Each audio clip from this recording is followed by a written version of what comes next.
What's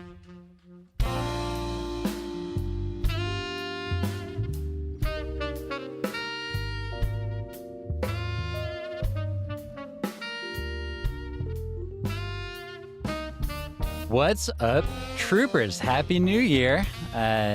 This is the Notorious Scoundrels. I'm Evan. That's Mike over there. Hi, Mike. Hey, it's been a while. Yeah, it has been a while. We took a little bit of time off. Also, there is not a lot going on around the holidays usually for Legion or otherwise. So I hope everybody enjoyed the couple of... We had the Festivus episode. That was interesting. Mike, never mind. I was going to talk about the Seinfeld thing, but I think that the people, the listeners, should be more mad about the opinions that came out of your mouth in the episode that followed that, which was the public release of the Star Wars tier list. I think you're just upset that not only were people not mad, but some of them agreed with me.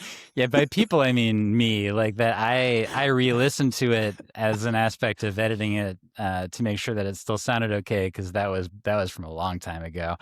And I had to get re-upset.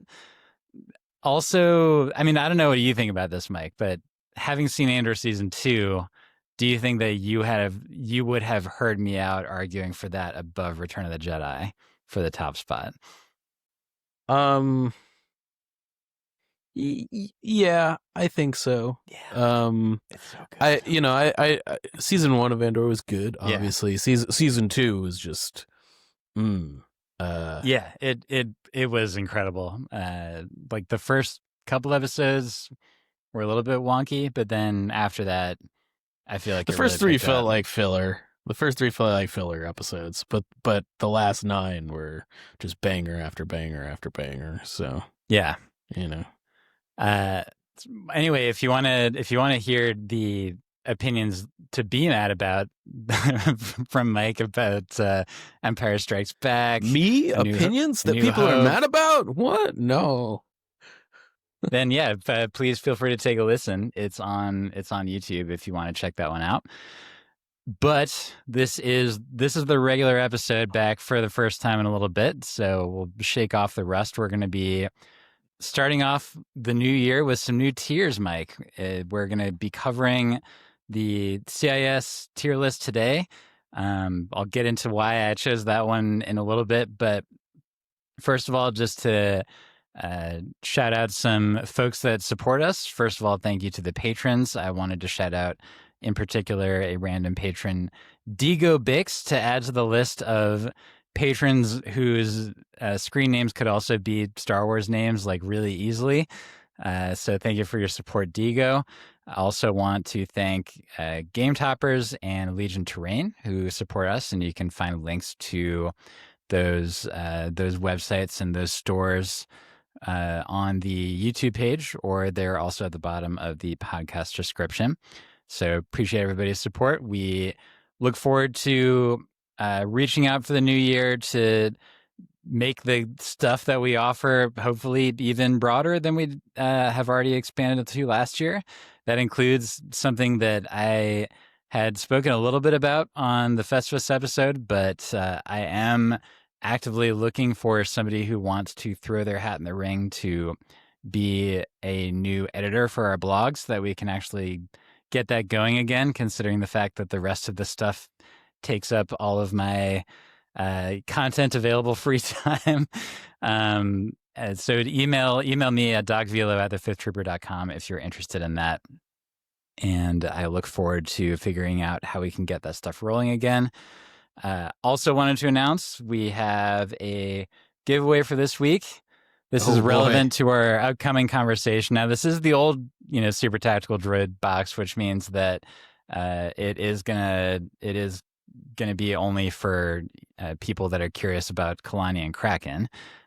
But it absolutely does have that, so that if folks want to use the list that I've been using, you do need a regular old Kalani in addition to the Super Tactical Droid that is taking most of the show there. So If you want to have a chance of getting this, then all you got to do is comment and tell us why we're either so right or that we're so wrong with the tier list that we're about to make, and we will pick a random winner by the next week, and we'll get this Kalanian Kraken to you. So that's all the business out of the way.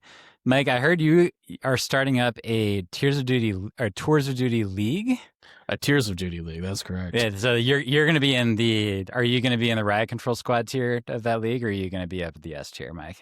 Oh, I don't know. Oh, oh, yeah. So we've been playing like Tours of Duty at the store for like a couple months now. We decided that we were going to start a league.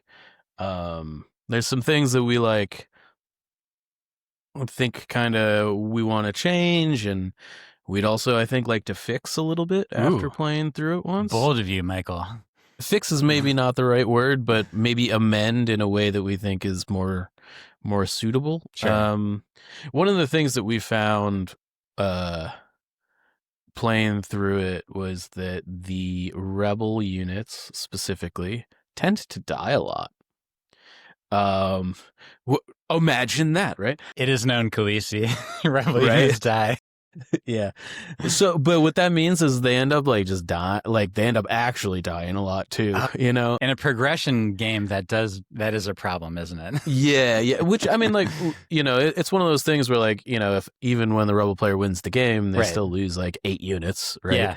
If you lose 8 units, like one of them's on average going to die permanently. And what we found is like, I think I'm pretty close to my second, like, I forget what they call them, like turning point mission or whatever. Yeah, turning points. But like none of my guys die generally because like they're clones. I've got like a bunch of super squads, and they're just like, hey, we're sitting here, and like even if we lose the game, like we don't die, right? And what we found is the total VR of my list is like, I don't know, something like 30. Like total VR ranks. Do you have any 5s in there?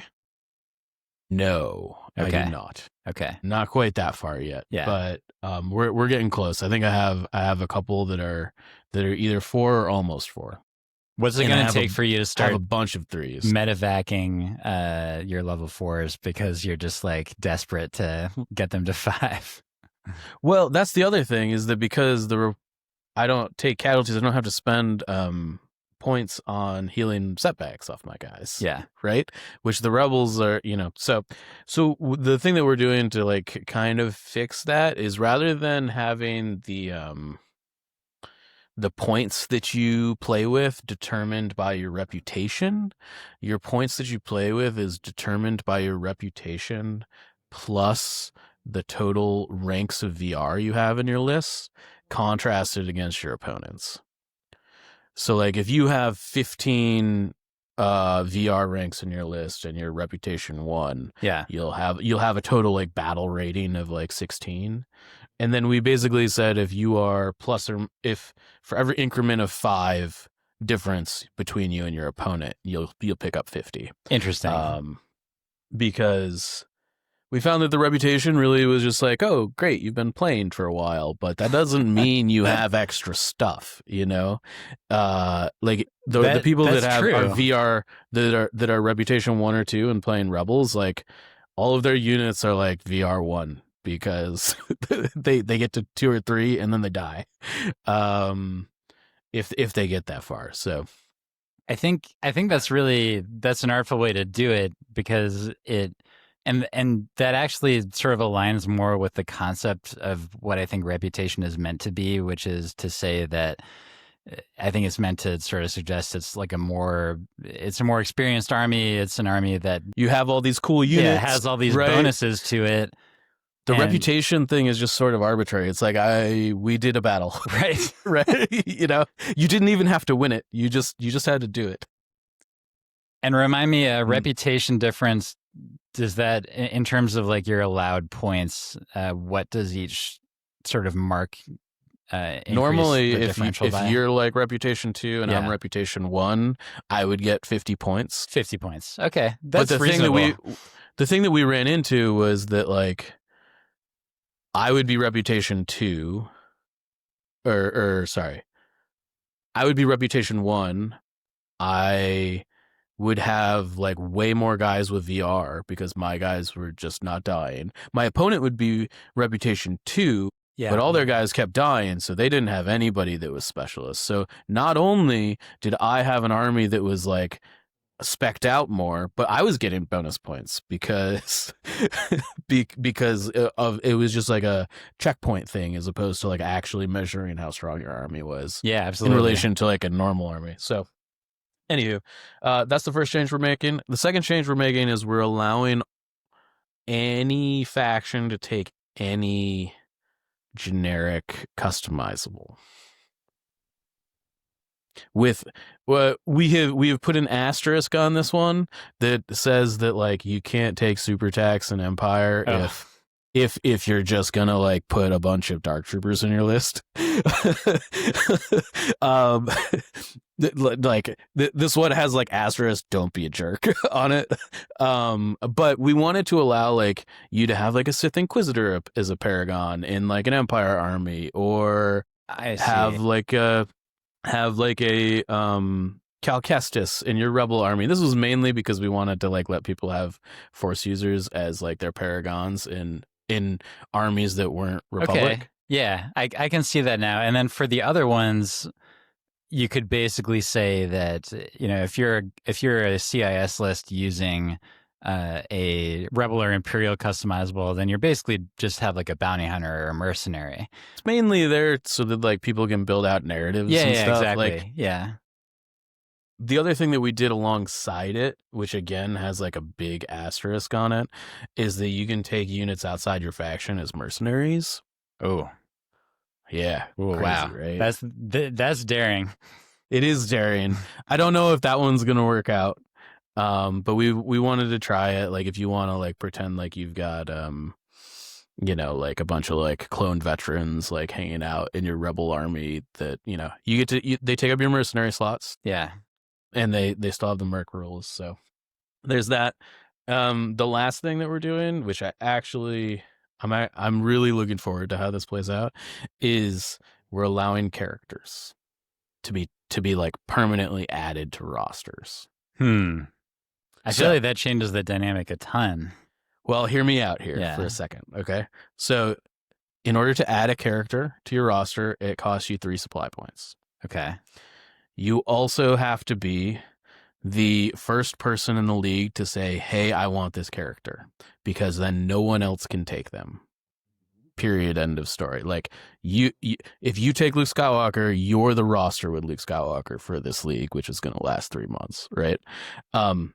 So you're the Luke Skywalker guy. Additionally, characters cannot gain experience. However, they can take setbacks and they can die. And if they die, like they're dead, and nobody else can take them until the league is over. Okay. So I don't know how that's going to work out. 3 supply points is a lot. So like you definitely are going to have to be like, do I really want this? I think in order to like add it. It might be too much. It might be too little. I don't know. We'll see how it plays out. It might be something that we just like throw out the window, but because normally how much does it cost to rent them as a mercenary? It's 1 supply point, I think, for 1 game, or it might be 2 for the commander. Okay. For you get them for 1 game and 1 game only. Which is like in a way steep for it's cheaper if you're gonna do it across multiple games. Right. It's basically sort of just like a buy 3 get 1 free sort of deal as far as the characters go. So it doesn't actually change things that much. It doesn't, but imagine this, right? Yeah. So we're in a world where the characters can take setbacks. So like, okay, every time that dude dies, he's getting a setback, and like maybe he's 15 points more expensive next game, or maybe he loses a die in his die pool, or maybe he's just dead. Yeah. You know, right? And I think we're going to make it so that you can't heal the setbacks off the characters. Okay. So that like, you know, it kind of rewards because the characters are way stronger than anything you can really do in tours. I think, for Well, the most part. especially from a command card standpoint. For sure, Yeah. for sure. So I think that there needs to be like an element of punishment there, you know. Otherwise you've just got this like really strong character Yeah. that kind of like makes it busted. But those are the things we're gonna be trying. I'm gonna be interested to see how it plays out. We'll see if anybody plays 3 supply points to put any named character in their list. You know. Yeah, I feel like probably one of the biggest candidates would be Vader, to get compel access, just like sort of hanging out there all the time for an Empire player. Sure. And to sure. get the command cards, obviously. But he can't be your Paragon, so like you gotta You would still have to pay cram the points for, yeah, exactly. you still like it's kind of expensive, to be honest. Like, Yeah, so and in that situation, your Paragon is probably the exemplar commander who's just like sort of slumming in the back while sort of Vader's sort of your real commander. sure, yeah. But that sounds really cool. It's cool that you have been able to play as much tours as you have. Yeah, I think I'm up over 20 at this point. It's Yeah. really fun. And I think it also like allows, you know, me to interface with like the non-competitive portion of the community, like locally a lot better. I mean, it is, right? No. Yeah, I get what you. I'm just like in shock that you would ever play a non-competitive situation. I honestly enjoy tours way more than playing competitively. Wow, Mike. Do you remember? Says the guy who designed Stormtide. Oh my god. Yeah, Shocker. I guess it's not that shocking. Just remember our audience, Mike. They expect certain things. I mean, that doesn't mean that I don't play competitive. I just, Well, that's cool. You're going to have to keep us updated in terms of how those custom rules work out. I think that the VR into reputation thing is actually like really, really sharp, and I think that's a change that like I might recommend everyone makes after playing a ton of tours. I think, just because I don't think the reputation as it is in tours right now is sort of arbitrary. Yeah. Arbitrary is maybe not the right word, but it doesn't mean what it's trying to do, I guess. Like it doesn't accomplish the goal that it is there to accomplish. Yeah, I think you're totally right, and yeah, who knows? Maybe at a certain point we can get to a point where we can have sort of like a official TFT suggested rule set that people would be able to just kind of like use, so that they don't need to come up with their own ideas, and it could maybe even include things such as fixing the hardpoint / gunner issue for something like Fluttercraft. Oh, come on. Just play the supply point, Evan. No. It's taxation without representation. Hey, now that's our motto. Yeah, you should know something about that, my Washington D.C. friend.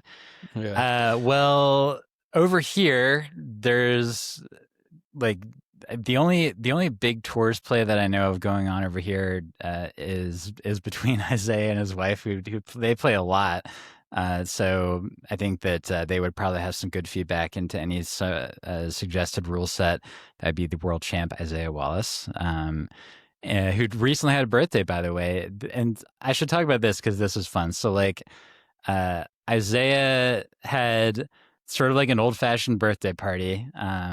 It was at Will Jasper's house, who is actually the one that helps us out with our website stuff. And I forget whose idea it was between them, but I think it was Isaiah's idea, but that we basically like went over there and played some Legion. Okay. I think that there were like 3 games played. It was sort of like a 6-person like tiny tournament, but sure. Isaiah decided, because he's a birthday boy, that we were just going to take out list construction rules entirely. So what most people brought was just a bunch of heavies.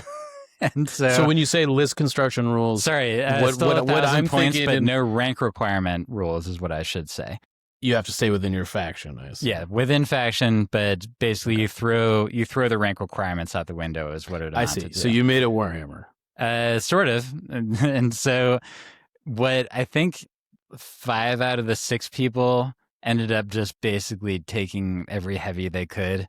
And Congratulations, everybody gets to play the 212. Isaiah, I forget whether Isaiah actually did play 212, but he did 4 sabers. And then I think Who even owns that many Isaiah saber tanks? is one of the crazy people that owns 4 saber tanks. I have no idea how he even got that many, especially because he only like came into the game, like a year before he actually like won worlds with it. But and then there was a couple Empire players that was definitely like a bunch of ATSTs. I brought double AAT, double Aqua Droid. And then some spiders, and then wheeled by Grievous, because why not?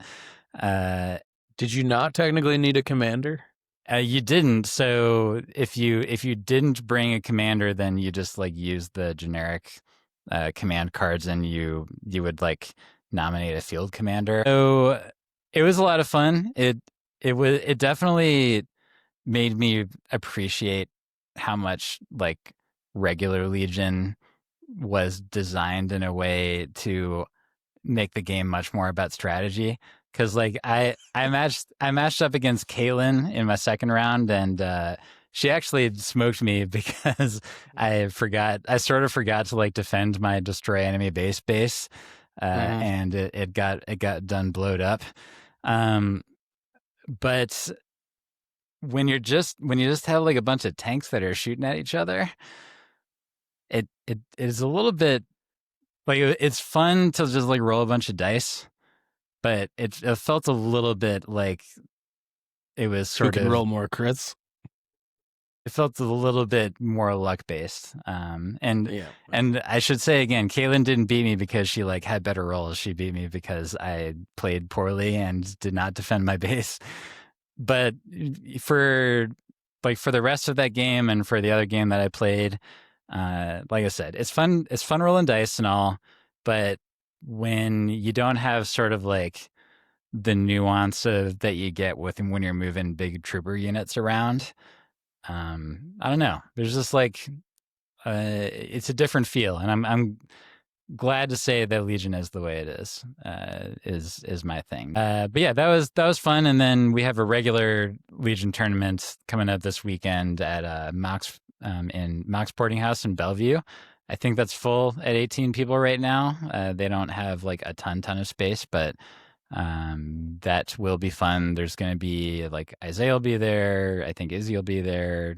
Joe's coming up from Portland. So a lot of good players. It'll be an opportunity for me to get knocked off of a certain artificial pedestal that I'm on right now. Good. And so yeah, I'm excited about that. And so speaking of that, let's go ahead and move on to the topic of the day.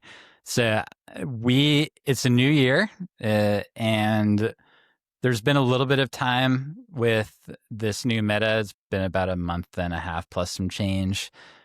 Obviously, December, not the biggest tournament season, but we've had some stuff, and we've been able to see where some of the stats are settling out. We know that this is going to be the meta situation at least until April, or at the very least until Adepticon, because we've already had confirmation that the battle cards aren't changing. There's not going to be any new releases, so we figured why not? We'll do faction-based tier lists. That'll be sort of the thing that we focus on for January as we build up some slightly larger tournament results to review. And I wanted to do CIS today because I did mention the artificial pedestal that I'm still somehow on top of via cheating, which is this leaderboard on Longshanks that is based off of the sort of weird math that Longshanks uses to decide rating. It's so bizarre. That's different. It's different from ELO, it seems like it's very much based on sort of like playing a lot in a short period of time. I think And I think what it go actually ahead, Mike. yeah, so what it is trying to figure out is how strong your pool of opponents is generally, Yeah. and then rates you based on that, as opposed to like just straight, you know, elo. Which is like, I think it's like a good idea in concept, except there's like a bunch of little pocket communities for Legion, obviously. France, France, but like, I Poland, mean, even in the US, like Indianapolis. there's a bunch of, Yeah.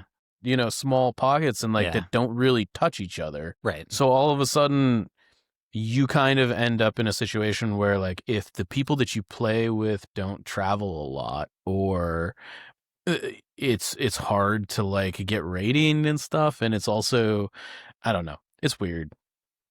Yeah. It's not a good system for a game that is not like you globally, like you could play globally, as opposed to like if I'm, for instance, if like you're playing on like chess.com, I think the system would be fine because you could play somebody from Italy right now, Yeah.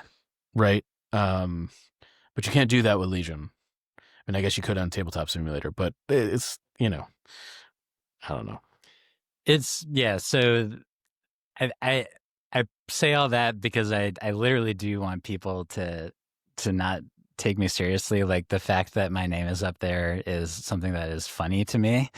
It is not something that's like some big point of pride. I'm not putting it on my CV or anything. But for right now, thanks to cheating, my name is up there, and I am. Again, I think that's pretty funny, but why not? Today, we are going to go over the CIS tier list with the top rated CIS exclusive player in the world, Mike, in the world. In the world. Believe me, I know that I'm not. So, everybody out there, especially you over there in England with your Lila Claires and whatnot, just relax. I don't think that I'm better than Ignore most this of the trend. other people. Ignore it. Yeah, Trent over here in the U.S. Just it's all just pretend, okay? But let's get started. We had to customize this a little bit. What was funny was that I was hunting around tiermaker.com, and I was like, okay, I hope somebody had put together a bunch of images for a CIS tier list that I can get started from. And this one was from none other than Austin Miller, who put this one together probably like 2 years ago, 2.5 years ago, because there's a lot that it didn't have. Whoa. You're skipping like half the story here. So Yeah, go ahead, Mike. That our world CIS champion player didn't recognize was missing like 10 CIS units when he sent this to me. I was like, dude, there's no Geonosians on here. There's no Wheelbite Grievous. It was like, man. Well, it's got three pictures of super tactical droids, so that's probably all of them. It's probably updated. There's no Aquas.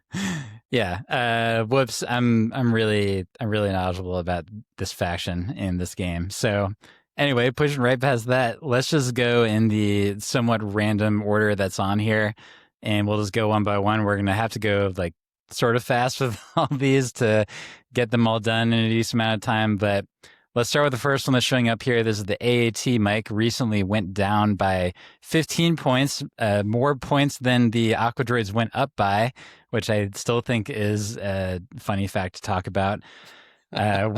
Where would you put this one? We'll go back and forth in terms of like first choice here.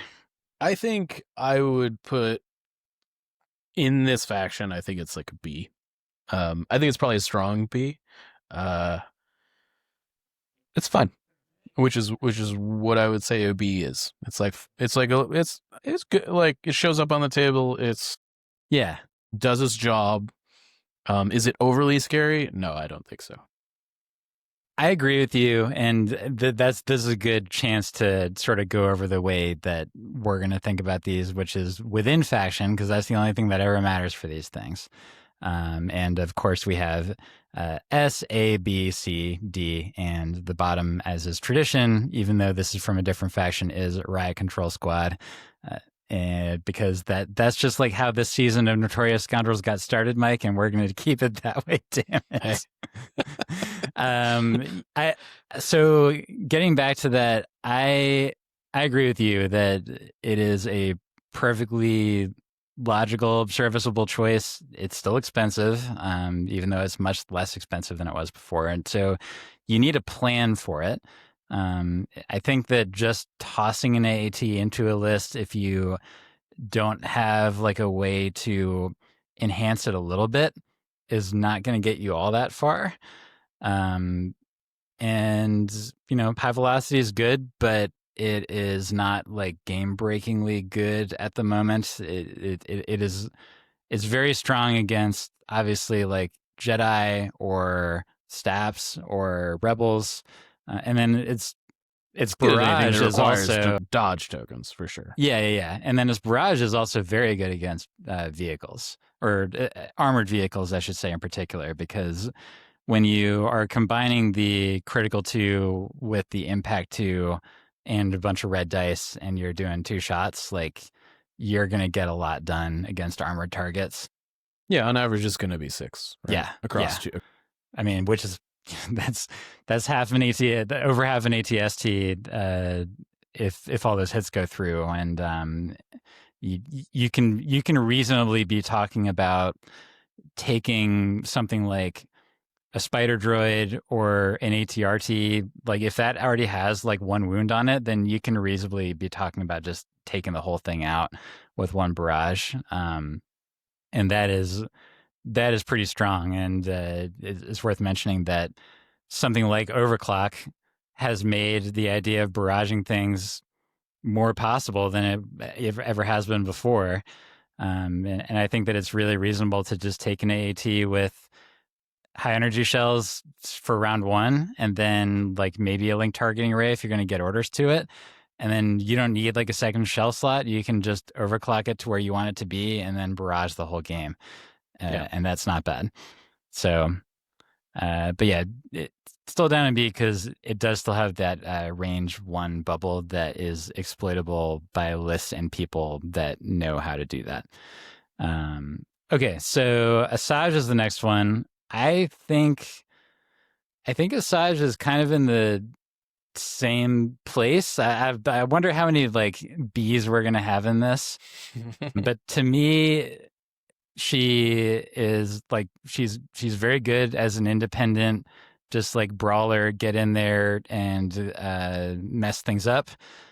She doesn't really need the help of anybody in particular to be effective. She's pretty darn cheap. What do you think about Asajj, Mike? Yeah, I think she's probably high end of B, low end of A. I definitely think she's there's multiple units in this faction that does this job. She probably does it the best. I I think you're right. When you say it that way, I think we can put her in A to start out with, just because she is so independent and cheap and effective. Like you just get a lot for the points with her.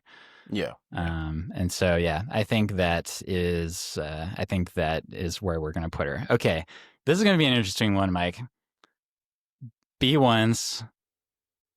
Is it wrong of me to say that I think B1 should be in the S tier for CIS? I mean, you have to back that up with a statement. So the statement is that order control is everything, and that now with the super tax, in particular, who can both direct to and get chained orders from B1s, which for a lot of super tag players will mean that is generating an extra aim token that can also then be passed and aided on over to Kalani. That plus just the bare bones fact of having order control on all of the core in your list allows you to do things that pretty much no other faction is able to do in this game, which is to use the units you want no matter what command card you're playing.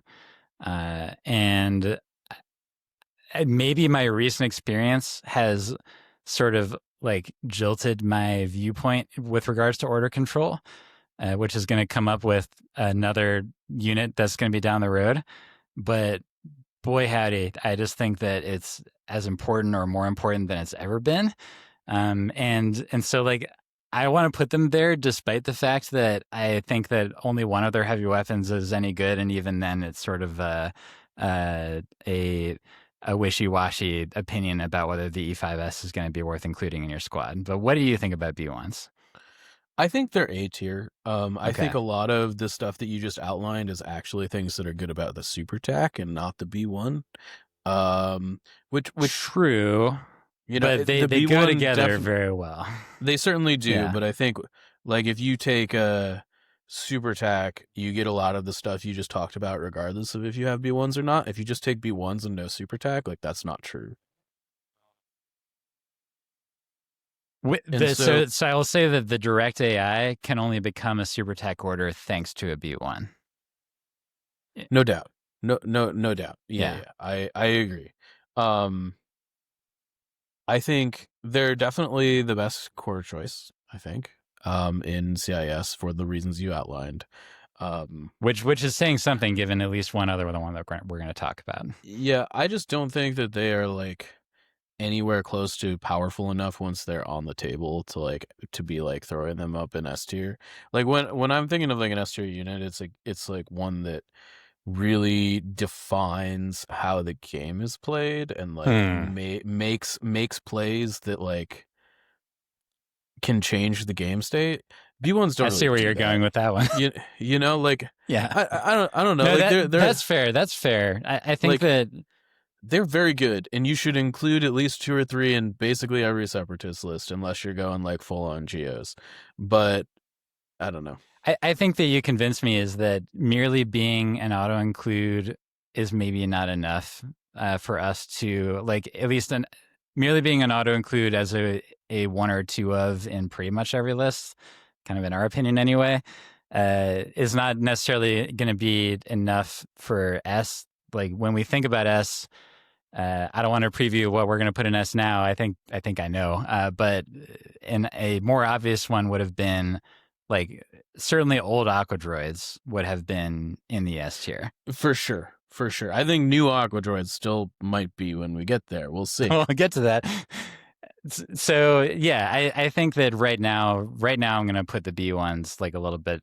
We'll put them ahead of Asajj and put them in A tier. So the next one we have is B2s. So the other droid core choice, or other, because we actually have yet another example down there that is not going to be close to the A tier. What would you say about B2s, Mike?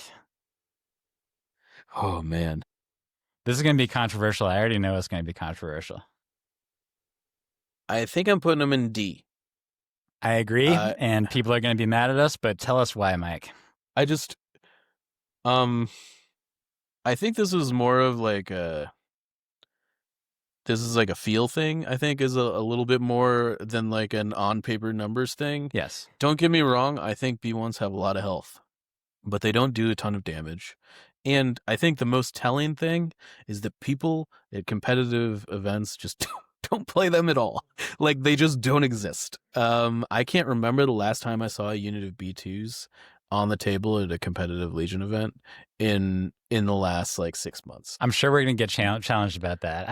I'm sure that it exists, Yeah. but like I have not seen B2s on top tables in a very long time, and I've been to like multiple like majors in the past 6 months that like I don't know. That says to me that the competitive side of the community has come to the conclusion that they are not good enough to take in like good separatist lists.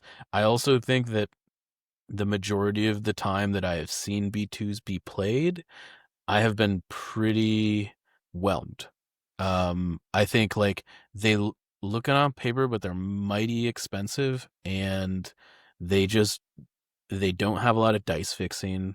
They require you to get in close, which is not always like a problem, but with them, I think you kind of have to take multiple of them, and when like your entire army has to get in close, it can make things challenging, I think. I yeah, I absolutely agree with everything you just said. And the way that I would summarize it is that unlike the other two core options, there's no utility that B2s are conveying to a droid list. The B2s do not make the rest of the list better in any way. And when it comes to objective scoring, they obviously like can do plenty of damage and they can live a long time, but otherwise they are a speed 2 trooper unit. And I realized that like with pretty much every other core choice and every other faction, that what I just said is literally also true of them. But part of the reason why CIS is like very strong is that they have the options of either B1s or Geonosians to actually get significant gameplay utility other than doing damage and living, that the other factions just like can't match. And that I think that helps propel droids a good step, like a good way. And B2s just don't do that. Yeah, I think like I'm gonna say this sentence out loud and tell me if it sounds reasonable to you. Sure. The B2 Super Battle Droid Super Squad is 38 points more than a super squatted marksman. Yeah, it's going to start fighting Like at best on round 2. Right. Sometimes might be round 2 turns 3 later. Yeah. Right. I mean, it no doubt throws like 4 to 5 extra dice once it's engaged, Yeah. but they're not modded, and the marksmans probably will be. Yeah. And if you want to talk about like it's 35 points more expensive than a super clone squad before attacking in heavies, like I don't know. Yeah. We're in that's like basically we're in a B2 battle droid super squad is basically like a 5 squad without the shotgun in cost. Yeah. But without any move and attack and With all no sorts of other charge. stuff. Yeah. And at that point they're like basically on the same level health wise. I think I will say that there's maybe potential that's unexplored being able to overclock them to sort of get them in the zone faster. I think there's a reason we haven't seen the B2 Super Battle Droid Squad upgrade like decreased in cost, is because I think it is a dangerous thing to do. Yeah. Yeah. So the whole thing's in a weird place, but I think right now, just again in faction, D tier does actually feel appropriate and commence the mad people. So Bosk is next. We talked about, when did we talk about Bosk recently? There's been a lot of talk about merciless munitions in Empire to like, do it as a 0-pip maneuver. Obviously CIS doesn't have that option. But he's still Bosk. He's still pretty decent. Like, I kind of think he is C. Yeah. He's C tier. He's fine. Yeah. You're not going to take him because there's a bunch of better things on this list. Yeah. Is really what it comes down to. I basically agree. Okay. So moving on to, oh, Mike, I just noticed these are sort of in alphabetical order, which go figure. Oh. Austin, you did a really good job. So next one is Black Sun. Where do you think Black Sun belongs, Mike? So I want to be in this faction. I think Black Sun is probably D tier along with the B2. So I need to interject. Yeah. The runner-up, just not even a year ago, at Worlds had 2 of these in this list. That would be Trent. Sure. I would be interested to see if he still feels the same way. I feel like we were living in a very different separatist meta. It was a different time, wasn't it? God, God, was aggressive tactics allowed back then? It might have been. I don't know. God. I mean, I know that that didn't help that didn't help Black Sun except for Kalani sharing it, I guess. But yeah. I just don't. I don't know why you would ever dip into, like mercs and separatists right now. Really, It has the exact same problem that we just talked about with B2s, but it would be even the worse because they're not droids and they don't have AI, right? But which means you that like can't. your super tac stuff's not going to work. They have absolutely zero synergy Yeah. with basically every other separatist unit. Like maybe you can do some like finicky things with Dooku, I guess. Yeah. But like they're not.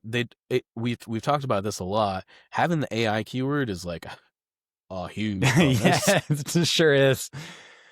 These guys also can't share tokens from exemplar units. Mm-hmm. They can't like because they're not in the same affiliation and stuff. Like so, you know, I don't know. I think there are a lot of range 2 brawlers that you have access to in Separatists, and uh, I think that on the whole they're not very good. Can you see success with one of them or 2 of them in your list? Yeah, for sure. But I don't think that they. Yeah, I don't know. They also, I mean, they take advantage of the fact that the medic is still very cheap in CIS, so that's like one more thing that you can say for them. Is that could help their longevity, but they're still not going to have the longevity of a B2 unit on average, even with the medic charge being spent. Not even close. Yeah. So, all right, I'm convinced. Like you're right that this game is a fairly different one from the one where Trent, took them to runner up in Adepticon. So. I feel more comfortable putting them there. I think that they go below B2s because of what we just said, that they can't take advantage of the AI tricks. And I think if I was gonna take one of those 2 units right now, and I'm also definitely putting a super tac in my list, like you're taking a V2. yeah, I think. I think you're right. Okay, moving on through the Bs, we have BX. I think that we can like we'll cover the main unit first, and then we'll talk about the sniper after that, or the strike team, I should say. So the main unit, we recently did a unit guide for the BX, so that's a shout out for the Legion, the TFT minis.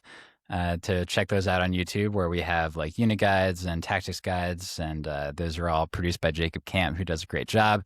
So if you're just one of those podcast listeners, you're missing out if you haven't been catching up on those. But I think that where we came down to in that unit guide would basically put them in C tier. What do you think, Mike?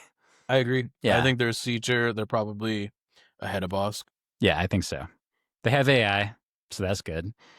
Yeah. And then, it's basically like they have a whole bunch of really good keywords. This is basically what we said in that video. A whole bunch of really good keywords. They sometimes feel a little bit expensive, especially the heavies. And they are capable of dishing out a lot of damage and also sometimes dying really quickly. But if you know what you're doing, and you have the right synergy set up, you can get a lot done with them. Yep. And so as long as you like construct your list in a way that takes advantage of them, I think they're fine. Strike team, I have fewer good things to say. Put it in D. Below everything else is in D right now. This is one of the places where I'm like hovering towards Riot Control Squad, but we'll get there. But I don't think. Yeah, we will get there. Don't worry, everybody out there that is worried that we're not going to be using our bottom tier. We will get there. So, yeah, but is there anything else to say about strike teams? The sniper is very expensive, and snipers are like not good in this game right now. Yeah, I do think that if you didn't change the price on this and snipers were good in this game, this unit might be A, but that is not true. So yeah, that is not the case. It just is what it is. So getting back to bounty hunters, we have Cad Bane, who what was the change for him? Is like his gauntlets became they became 10 points cheaper. Yeah, they either got cheaper or like they don't tap or something like that. I don't. Honestly, I think it was just a points change. They're only 3 points. It looks like based on and they used to be 10. So yeah, so 7 points cheaper on the gauntlets. They're basically free. Yeah, yeah. He's 108 points, and you always take the gauntlets, because why wouldn't you? Like, I still feel like he has less of a problem with the current battle card set because supply drop is one where he like meshes with it a little bit more Yeah. compared to the prior ones. And but I don't know. I'm still just like not seeing it, and I kind of want to put him in D tier. What do you think, Yeah. Mike? Slam him in D. I think he's probably higher than B2s, though. I would take Cad Bane in most of my lists before I The think I top took of D. B2s. Yeah. Yeah. Welcome, Cad Bane. All right. Pikes. I hadn't thought about this before, Mike. And also, Yep. I think we're just gonna sort of like cover the concept of, um, do we, do we even want to split up like the Vigo and Capo situation? I think that No, we I just think shouldn't you worry can. about Yeah, it. yeah, yeah. Just like pretend those don't exist. But Pike soldiers as a core unit, what do you think, Mike? They're in Riot Control Squad and Yeah, Separatists. that's And right. That's where they are. they're just like, Yeah. I think generally speaking, Pikes have taken a big hit in this edition, particularly as mercenaries, because of the like affiliation locks on exemplar sharing and stuff, which I think is fine, but a Pike unit with 1 dodge token is like, Yeah. like, all right, man. And yeah, it's not what it used to be. The reason Rebel Troopers were able to actually become somewhat more relevant in this game, despite the cover changes, was because of Agile, in combination with their Nimble, and guess who doesn't have access to multiple dodge tokens in one round, no matter what, is these guys. Yeah, unless you take like Vigilance or Yeah. you don't want to be spending your commander slots on putting Pike Kappas in your list generally. So Yeah. yeah. And then so and then you add on top of that the fact that they are non-AI organic guys that you're not going to have any order control over, like by definition, and that's an easy riot control squad. Okay, Count Dooku. I think that this era, as in like the last 2 months now, is probably the first time that Count Dooku has not been the most commonly seen CIS commander since Legion 2.6 started, because he's been superseded by a certain other gentleman. I don't like your wording there. I think supersede is too strong. Supersede in terms of commonality, I should say, like just like how often you see it. I think people have been playing Wheelbike Grievous because Wheelbike Grievous is cool and Wheelbike Grievous is also strong. Yeah. But I think people have not been messing with Dooku lists because they've been. You can't really put Grievous and Dooku in the same list. No, that would be very tough.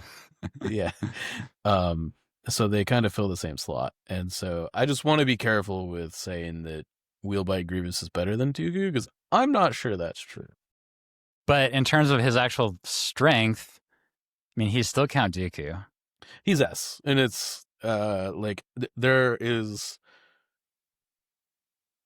I think, only one other unit in the game that I feel this way about, and that's Yoda, and that like Dooku can do things that are completely,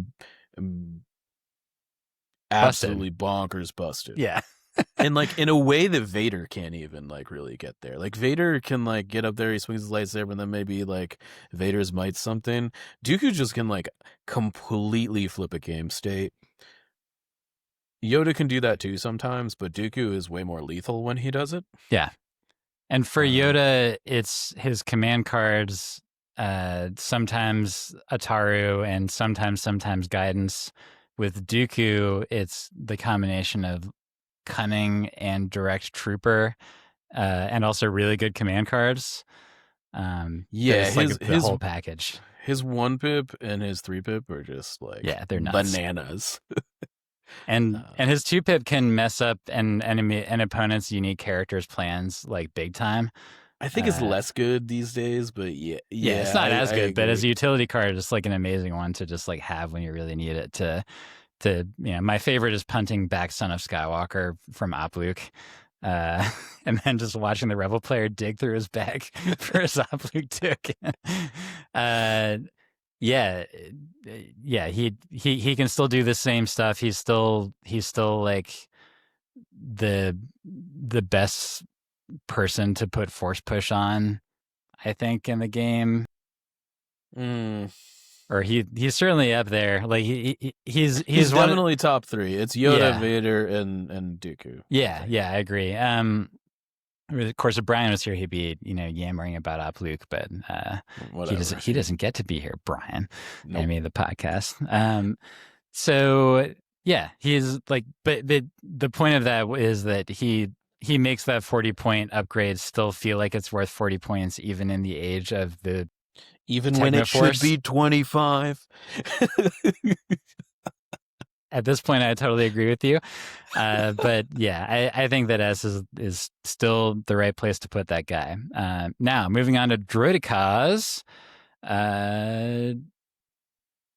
This was close to S at the original outset of 2.6. It has slimmed down a little bit, partially because of competition, partially because of a points increase. I kind of still think that they're maybe bottom of A, though. What do you think? They're definitely still A tier. I think people are pretty high on Staps, and I think you included are a little higher on Staps than you should be. How dare you? We'll get how to that. dare I? Right?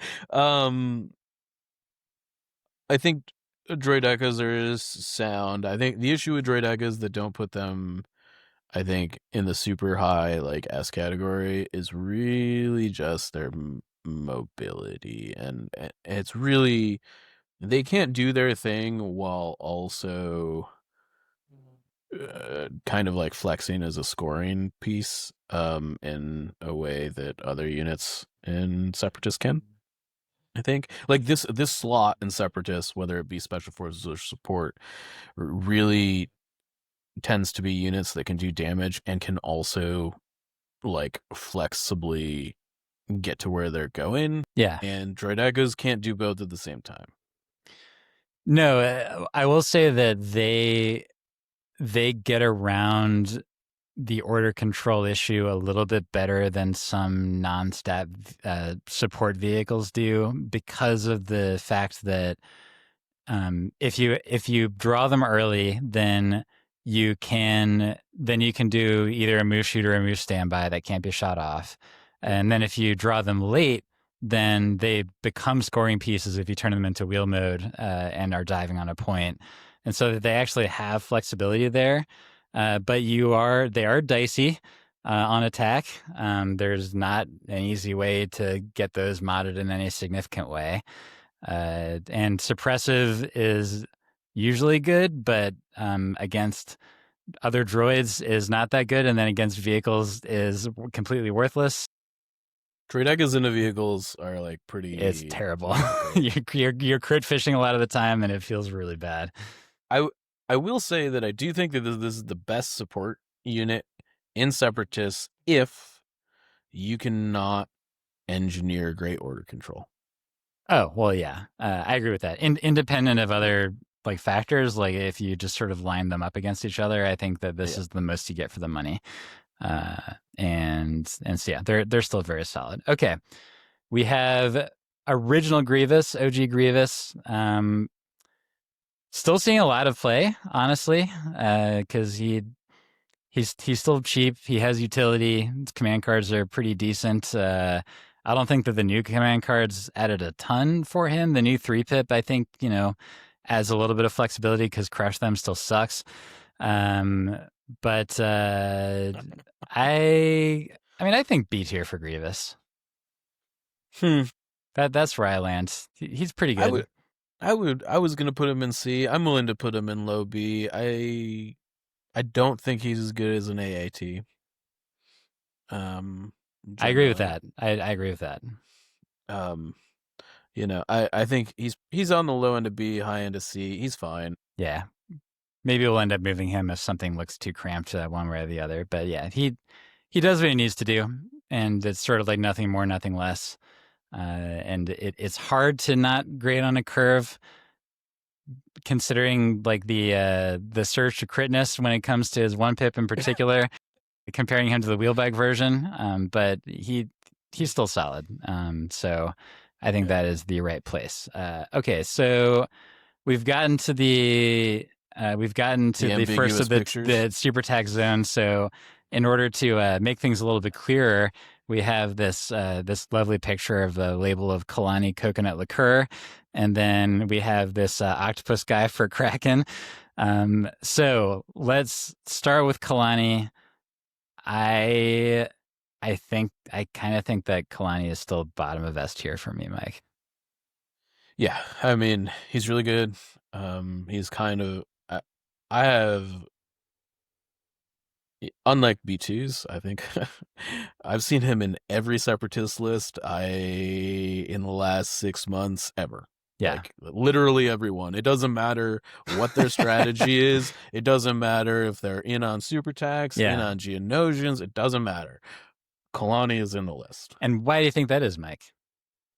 I mean, he's just Value Town. Yeah, Kalani is Value Town. He hands out a bunch of tokens. His command cards are pretty good. And depending on if you built around them, are borderline busted.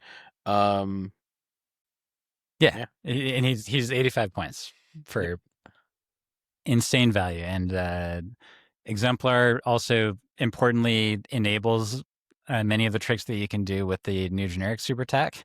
yep, And so in certain lists, like the one that I've been playing, it ends up being pretty darn important that you have an Exemplar person who is also adding in another direct AI who, depending on the makeup of your list, is also potentially going to be giving you a really, really nice bonus at the end of round one by giving reinforcements to 3 units of your choice, which is typically going to be vehicles that are getting extra oomph out of that speed 1 move.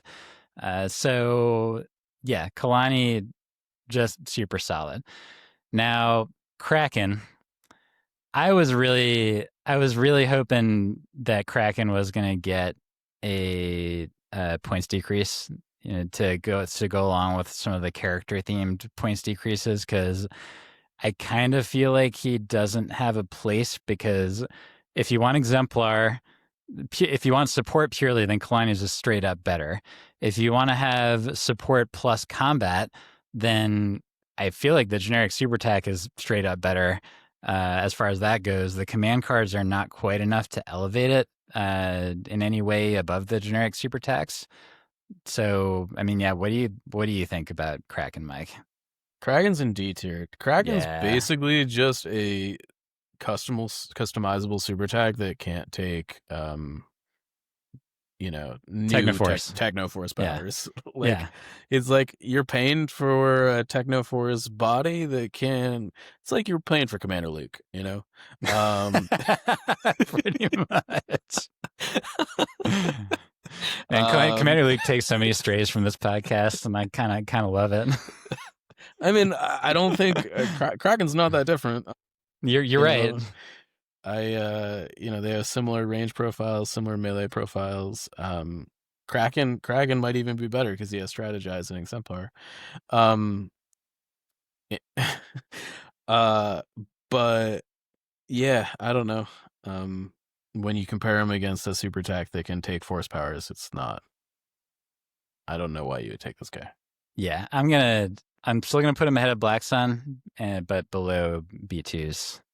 I mean, I wouldn't put him in riot control. Yeah, He's not that bad. He's still like for what he does, he's still pretty efficient. But it's yeah, just there are like 4 different combinations of super attacks you'd take before you get to Kraken. So yep. I don't know. Totally agree. All right, we're already to the M's. We got, or I guess it's the I's technically. So this is the IG 100 Magna Guards. They, I feel like they're almost in the exact same position as BX personally.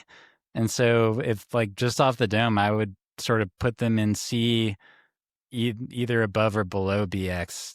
That's where I would put them. I don't know how you feel. We're talking about the regular one, right? Regular Magna Guards, yeah. Great. My opinion is unchanged. Riot control. Unchanged. Yeah. Wow. Okay, well, Yeah, explain yourself, Mike. I think Magnas just suck. I think they're too expensive. They don't do enough damage. for like 100-point unit, this unit just like does not hit that hard. It's got to get to melee to like do anything of substance. It's true they don't And have any movement helps. Like, the BX, if you're going to use BX as melee, they have Scout 3. And then in EXD, you can, make them even faster. I just like don't know why you would ever take this unit at this juncture in the game. It's like their range 2 pool sucks. Like it is bad. It is like it's Wookiees bad at the same cost. You should barely ever shoot with them, that's for sure. I agree, but like their melee profile is not even that intimidating. It's basically an arc pool, but like you don't shoot with them ever. Yeah. And they're unmodded generally. Yep.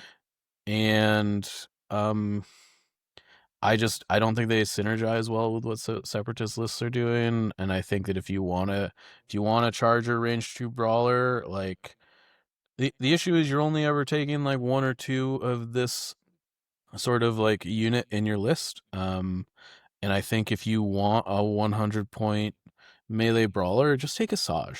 Like, you can take Asajj for 15 points more than a Whip Magna, and you can get a whole heck of a lot more out of it. And it's not like you're ever taking That's like accurate.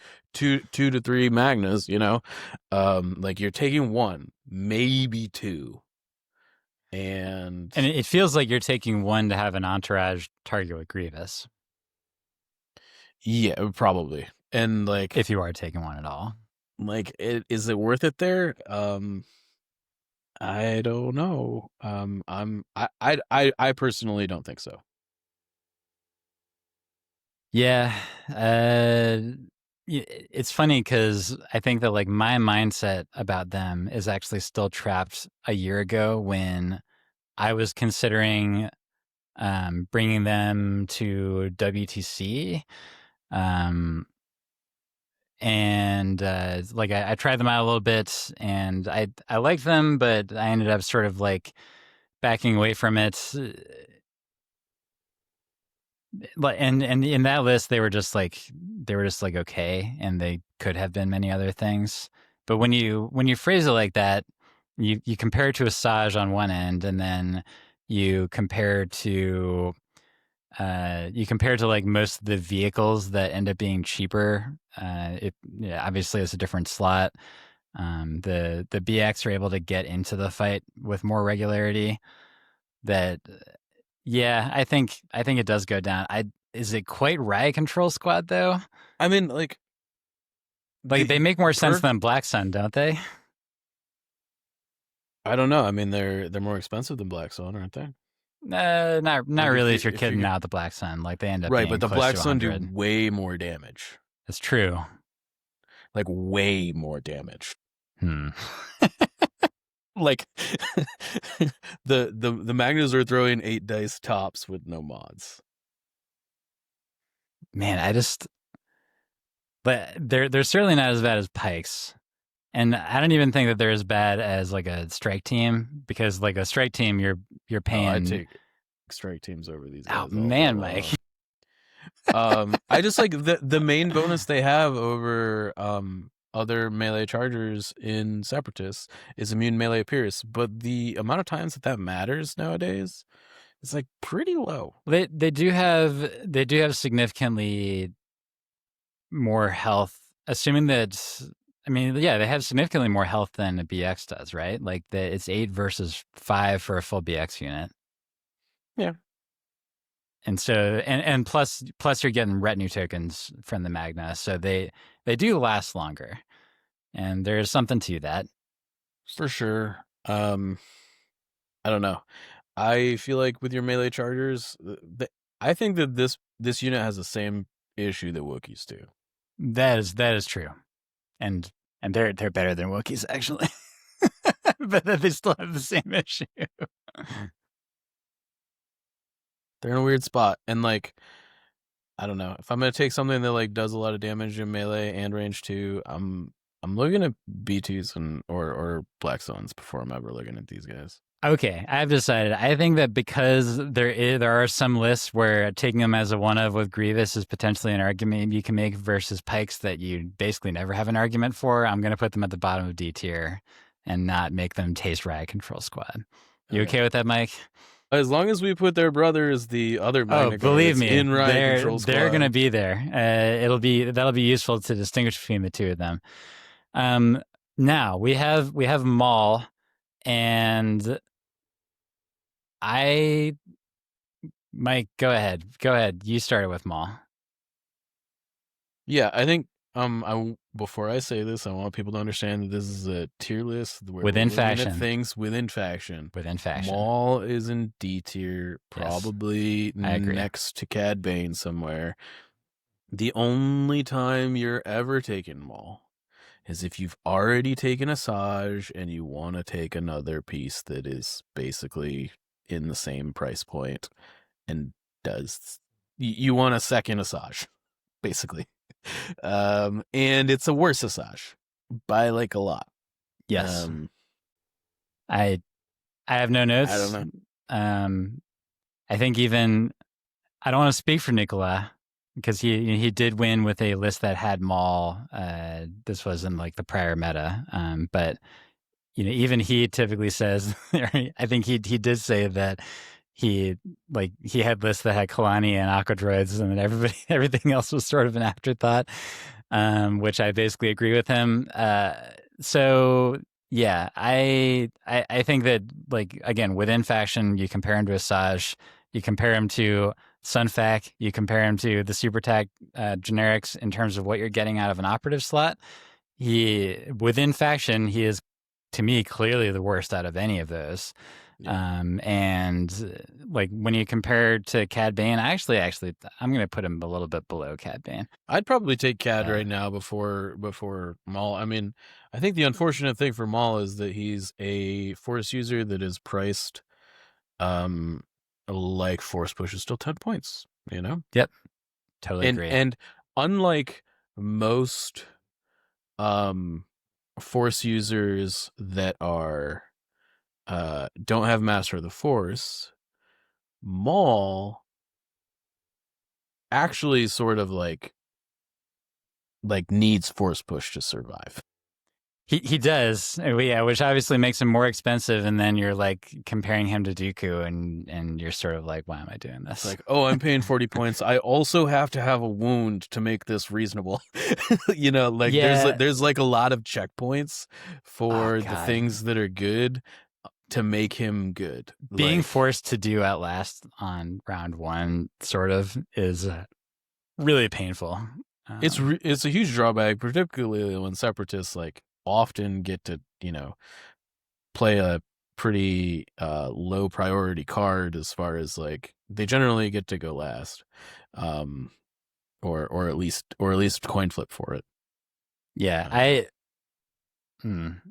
think that maybe in the future Juyo could just be changed to optionally be able to take a wound at the beginning of any round, to just like make this guy more playable.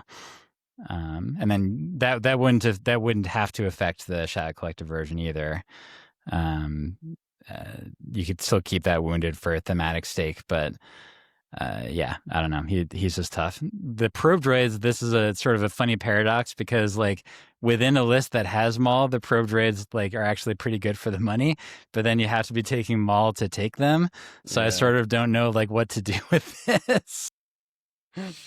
Okay, here's what I think, Mike. I want to put them right ahead of Maul on day 2. Yeah. I want to say that I think that they are D tier because they're stapled to Maul. I do think that this unit is probably A tier in a world where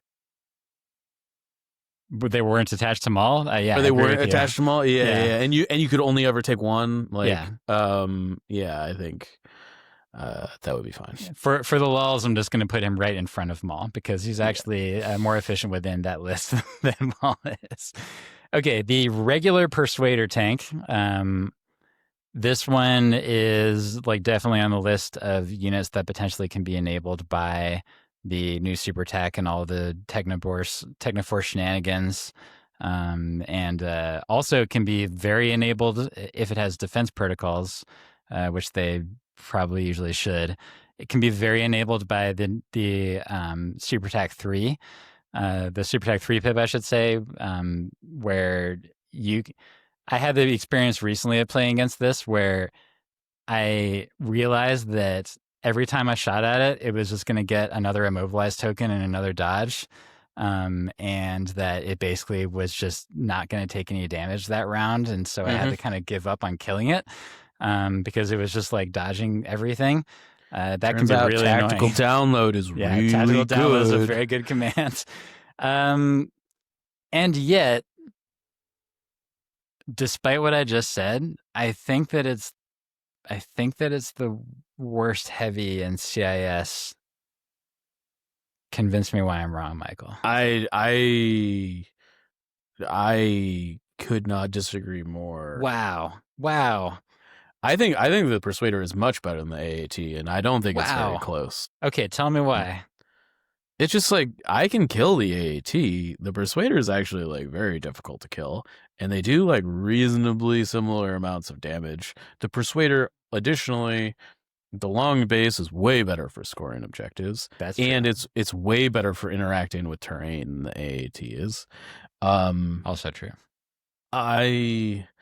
You also like, I don't know. Let me just like make sure I'm not forgetting anything. And with the unit card here, like also has transport as kind of like a side thing. Like don't need to use it, but like can be a thing that you utilize. Transport is good if only for order control, which the AAT doesn't have. It can actually be nice to transport geos in order to have order control on them round one, and also to like have them even more of a forward position. I mean, I don't know. The offense is not as good as an AAT. I don't think it's that much different enough that I would be that I'm compelled that it is like that big of a deal. I think the defense on this and like the utility make up for the difference in offense. But again, I don't think the offense is that different. I think particularly with the fact that this thing can have the offense of an AAT that has to barrage every turn without barraging. You move onto the board with the Persuader, you shoot your heavy blasters with your high energy shells, and then next turn you move again and you don't need the high energy shells anymore because you have your ion cannons in range, and you just pair those two, and you don't have to worry about taking two actions to like shoot every turn. And I just think that's way better.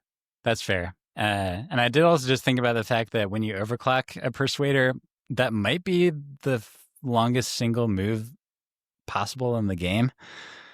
I'd have to like double check between the various. It's silly what an overclock on a Persuader is. 2 plus a long base, like that's crazy. Like, and so like you could really get like you can sort of shock your opponent by how far that would be able to go at that point, which would also likely put you into the ion cannon range, at which point you don't even need to be using like your ordnance anymore. So I could see it. Maybe you want to put it like right ahead of the AAT then?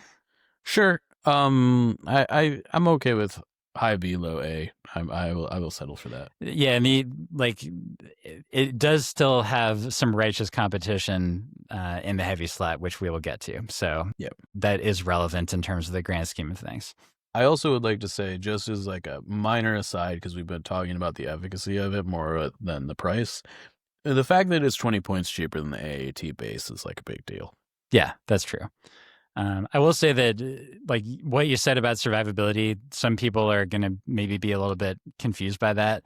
That does depend on having reliable access to dodge tokens for you to make that statement. Yeah, if you've got defense protocols, and I mean, like, here's the thing: if you've got defense protocols and you have Kalani, you're probably okay. Yeah, like Yeah, I don't know. you'd want order control and Kalani to activate him early to make sure you get those on the rounds where you're not getting them from command cards. But uh, between tactical download and the Grievous 3-pip, like it's now a little bit easier to get round one or start of activation dodge tokens on these guys than it was before. So yeah, it ain't half bad.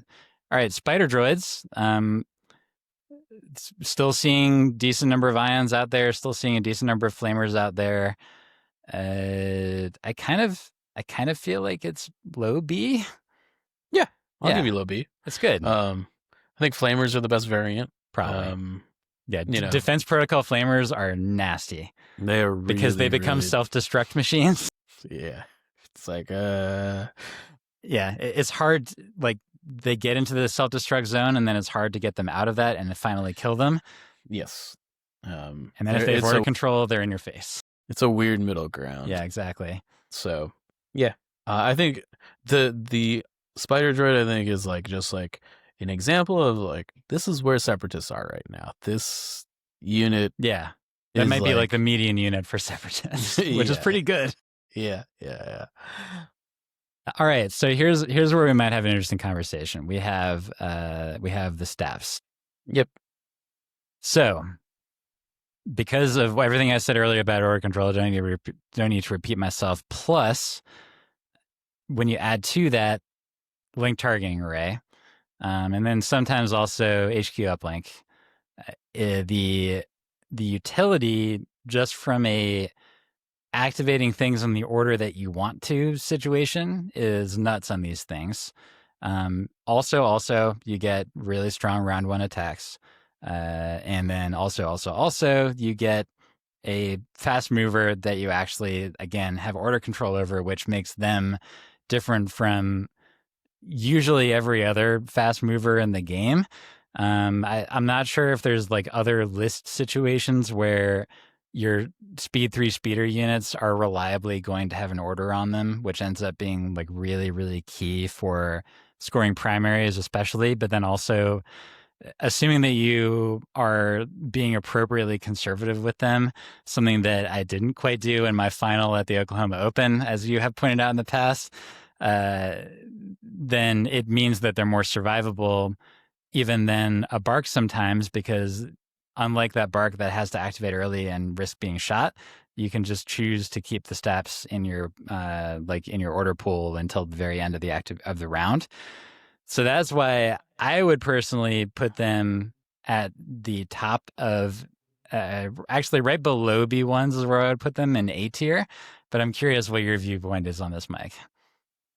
I would put them in B, I think. I think that they are on a level of scariness of AATs and Persuaders. I think they're good at their job, but I think they're very fragile. Oh, you don't have to think anything of them being very fragile. They're very fragile. I think they're like, and I also think that a lot of people, speeders don't get played a ton right now, and I think a lot of people overextend into them early on turn one in a way that allows the staps to butcher them. And oh man, you're firing shots at the entire conceit of my list. I know, but every time I see it played, I'm like, well, I would never have done that. Like his first 2 stab shots would not have hit me, and if they did hit me, they would be dead. Yeah, they would be dead. Yeah, exactly. You know, so like, I am still very hesitant to like be like, oh man, Stap's like super good, because when I see, you know, when I watched you bowl a bunch of people over with that list, like on stream, like they were overcommitting into the Staps early, and I think that's a serious mistake. Particularly when in your list, like you've got like 4 units that all want to be like last. You know, you've got Wheelbike Grievous and you've got 3 Staps. Like they can't all be last, and if you go early with the first 2 Staps, like They should be dead if they're taking range 3 shots into a normal list. So like in my game, in my runner-up game, like the top 4 game, I did like with my first stab, I just hit it Yes, because which is which is definitely what you should do most of the time, unless your opponent did something silly. yeah. But then after that, I think it was after that that like my opponent was out of options to hit them back. And so that's when I started sending like the next 2 towards his crab droid to start getting some planks on that. And there are often situations where you can like bowl yourself in there safely, at least for that round, without like being mega committed. Uh, so and if you are going fast and also if you're deploying into an opponent's weak side, then like if you do a speed 3 move and a speed 3 move, you can shoot up to the whole board. Yeah, no doubt. And so and you can extend farther when it's later. Like if your opponent is going to have limited options to shoot them back. B, of course, the later in the round that it is, and then C, just like the fewer units your opponent has on that side in general. Um, and obviously because they're so fast and because you have order control, being able to flank, which is not always what I did. Sometimes they were just basically like running up with the rest of my squad. But when you're able to flank, like they are a little bit safer. And man, I don't know, just like order control, man, and free aim tokens. Look, I think there's a lot of things that can make them very good. I think when your opponent's got to recognize that they can't put themselves in a position to be picked apart on the flanks, like specifically against your list. Like you just can't do that. But then if you're too careful, then scoring primaries becomes a problem. It 100% does, but I think that you got to play the first 2 turns as if you were a cohesive unit, and then you got to split off and score. Like against a list like yours, you got to score primary on the back end, because if you score it on the front end, you're gonna get driven into the ground. That's just what it is. Yeah. All right. Or like flip a secondary. I'm willing to compromise. Yeah. Let's put them below Decos in A. I mean, I think they're better than Decos. I'll give you better than Decos. Okay. All right, cool. We'll put them ahead of Decos, maybe below Asajj. All right. But yeah, they're definitely yeah. Cool. So, it's that time, Mike. The super tactical command droid. I'm just gonna pile both the commander and the operative into. I don't even know if we have to talk about this. Just throw that thing in S. It is. Let's just put it like Bob Ross. We're just gonna put this happy little super tactical command droid at the top of S tier. What with his 5-point overclock, his 5-point limiter override that is significantly better than than force reflexes. What else?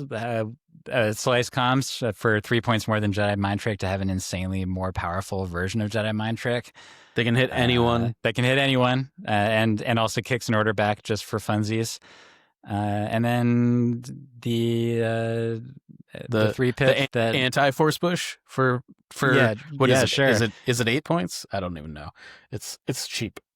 Oh, the overclock is 5 points. No, there you go. Yeah.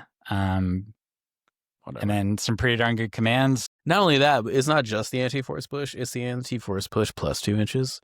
Just saying. Yeah, exactly. And then, for like you put all the really busted stuff aside and you look at just some of the other stuff. 10 points for a 6 dice double rainbow attack and charge and immune melee pierce is actually like an insanely good deal for any weapon upgrade for any character. And then like 8 points to get steady is also really powerful. You can casually have, what is it? 5.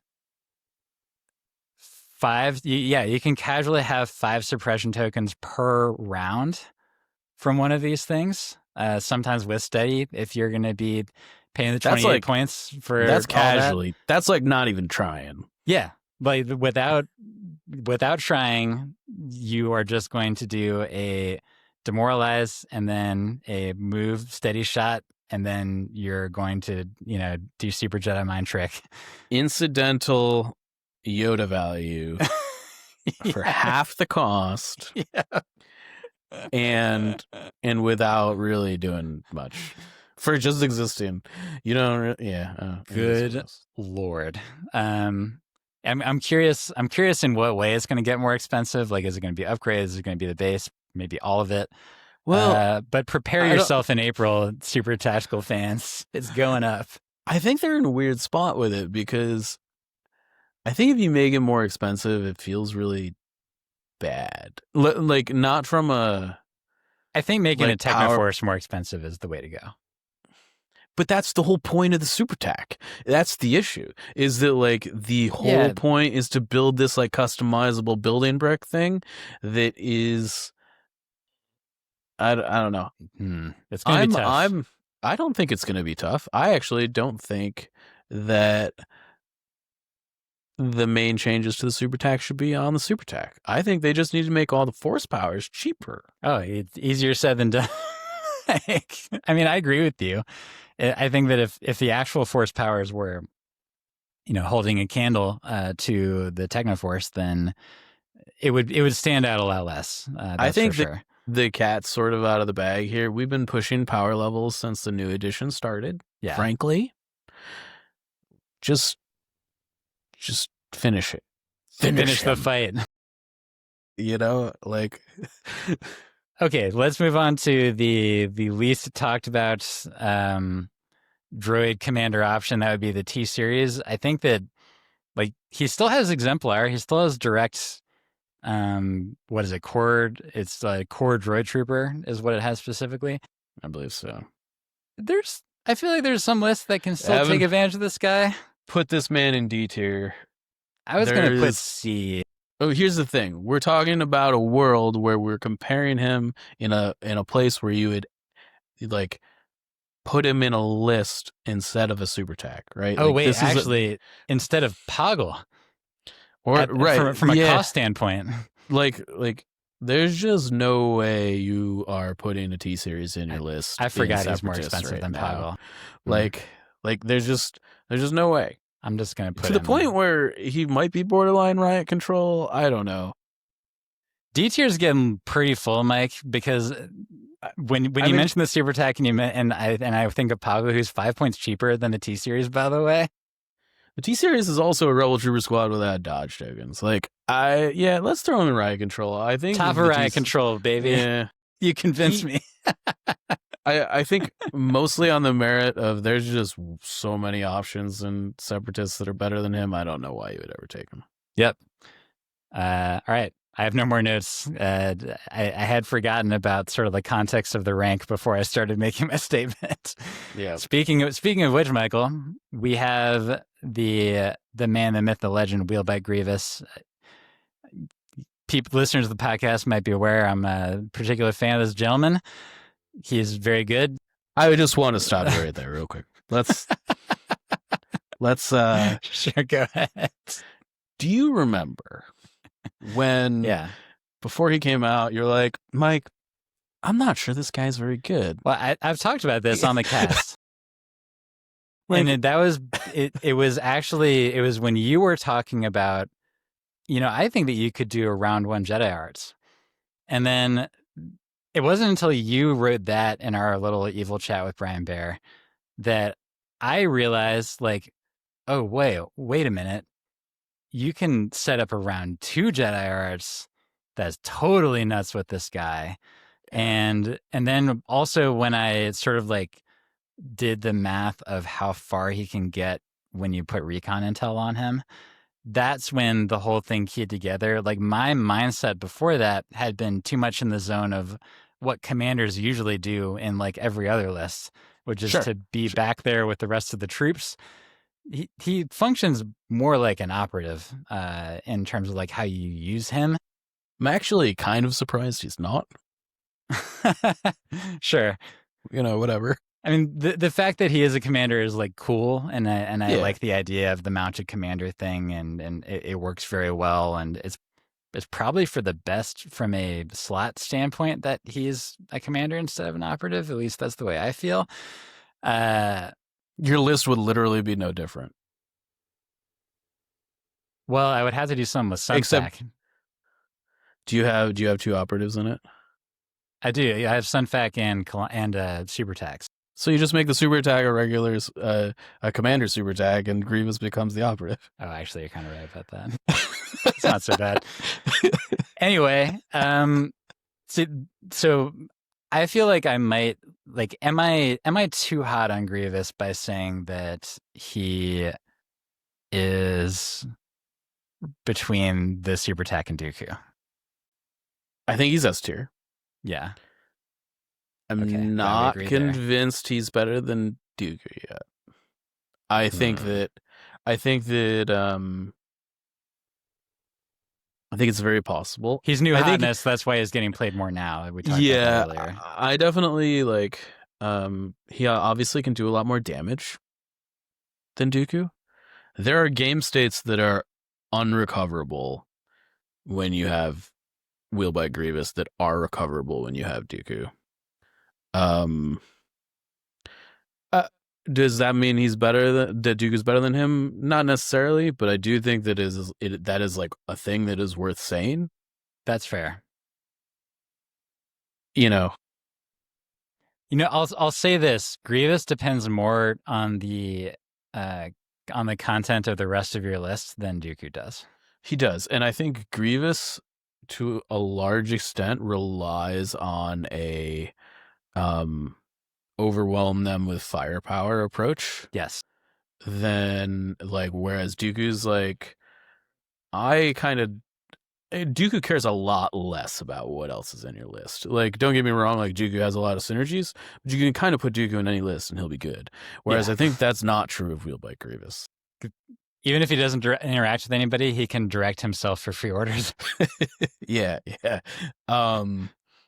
Dooku's command cards change the game state way more. I mean, like Yes. Grievous's command cards are still Grievous's command cards, right? The spin attack is obviously much better, Yeah. but it's still, he's just a better way for Grievous to do damage. Yep. He's a much better scoring unit. Yeah. I mean, he is the best bombing run unit because he's the only person who can cheat with a token to triple move while you have an asset token. For now. Yeah. I do wonder about whether that might change in the future. I think that's an oversight. I'm going to be honest. I find it hard to believe it's not an oversight because there's no reason that like a T-47 shouldn't be able like a T if General Grievous on a wheelbike can do it, a T-47 should be able to do it. Well, if you're injecting logic into it, then remember that General Grievous can still do an overrun attack on a T-47, and so like you just need to take that logic and throw it right out the window. I don't know. He's a spinning disc that has lightsabers. Like, if that T-47 got kind of low to the ground. No, I don't agree. Okay, let's move on to. So yeah, I'm gonna put him right behind Dooku for the reasons we just went over. But let's talk about Hondo. I picked this picture just because I thought it was funny on Google image search that I guess there's an old Western called Hondo. Sure. This way nobody's confused about him. Hondo's pretty cool. I feel like he's almost kind of C tier in any list right now. Because he's just like an annoying guy that you can toss in there for 100 points. Yeah, I think he's like worse than Cad Bane in Separatists. Okay. I think this is the place that he probably belongs the least. I think you're right about that actually, because it's extra tough to fit an operative slot in Separatists and in something like Republic where there's a lot less competition. I think that it makes a little bit more sense to toss him in there. His token sharing thing also like it's not very good in Separatists, I feel like, in comparison to other factions. I don't know. I think that's right. Yeah, I'm gonna put him ahead of the Probe Droid and behind B2. Yeah. Okay, so we got Geonosian Warriors. This is the last of our core options here. I think that these are. I think that I want to say bottom of A tier. What do you think, Mike? That's exactly where I was going to put them. All I right. think they're below Droidekas. Yeah. I would say that I almost want to like have like separate rankings for like the regular unit and the super squad unit. Because I think the super squad unit's actually like more of like low end of B. But that's just me. It's less. The Sears Squad unit has its place sometimes, but it's less efficient. I think that the best place is if you have one geo unit and you also have Synfax, that you at least have order control on like one important unit consistently. And then obviously there's the swarm options, which also have their place. But hey, it triple moves. It has a lot of attack dice, a lot of very swingy attack dice. But it is capable of dishing out a lot of damage. It's very killable, but because of those three moves, you can keep it from being quite so killable. And there's really solid. Speaking of which, Poggle the Lesser got significantly cheaper a few months ago, and then all of a sudden started showing up in a whole lot of CIS lists. Where would you put Poggle, Mike? Yeah, he's CD. He's fine. He does a bunch of stuff. He almost never does all of it at the same time because he's a weird unit. Yeah. Commands are weird with him also. Yeah, I would say like, at the end of the day, he can move 3 times, which is, more than Maul can say. Ouch. Which funnily enough makes him just as fast as Maul, I guess, technically. I don't know the math off the top of my head. It's I'm pretty sure. 6 inch. Pretty sure. Yeah. So Yeah. it's 12, basically a 12-inch move either way. Yeah. Yeah. And I don't know. Yeah, I think Poggle's fine. Yeah. He's Courage 3. He's 55 points. And so even if you're not like getting, even though his command cards are like usually pretty meh, honestly, unless it's a Geoswarm squad and list, and then his 2-pip is particularly good if you have like a lot of geos with a coordinate one. But if you're not geo heavy, they don't really do much. I will say, Yeah, that right now, correct me if I'm wrong on this, but I believe the only Courage 3 and higher option commanders are Poggle and Dooku. Poggle and Dooku. That's right.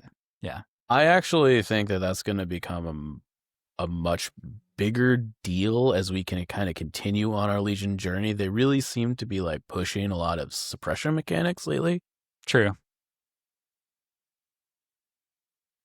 Particularly if we go back to a situation where people are holding boxes and stuff all the time. Then that's going to matter a lot more. Yeah, absolutely. Absolutely. So, being able to take it for, 55, is it 55? Yeah, 55. 55 points is, it's a good deal. Very good deal. Okay, we've reached the Evan had to manually add the icons portion of the cast, which means we have 5 more to get to, getting close to the end. So first we have the 2 EXD exclusive units. First we have the Persuader. This one is kind of weird because it can only exist in EXD. And also, I literally cannot imagine an EXD list that does not contain at least one of these, and probably 2 of them. So it puts it in this sort of like weird place. I think I would just like try to compare it to the strength of the rest of them. Like I think it's better than the regular snail tank, right, Mike? Oh, yeah, not close. Yeah, which would mean that it's either the top of B and then we have this big row of heavies, or that it's somewhere in A. I might even put it in S, to be honest. Yeah. Yeah, I think the XD snail is like the real deal. Personally. I mean, it's a very big, very modifiable attack. Yeah. At range 3 in particular, I should say, with the 2 ordinances and the main gun. Yeah. And then if you add defense protocols on top of that, just like before, very, very hard to kill. Yeah. Yeah, it also notable that like it has direct core trooper unit on it. Oh yeah, that's right. I forgot about that. Like you drop the transport, which is like something that isn't It's like necessary on the regular persuader, and then you get something sort of, better. yeah. I mean, like you drop transport, which is one order one time, and like you get direct core, which is just an order every turn. Yeah, You it's know, pretty like good. so. Yeah. Arsenal 3 is also like just Yeah, it's a lot of dice. um yeah. I'm pretty high on the the EXT snail. It's also the same cost. You know.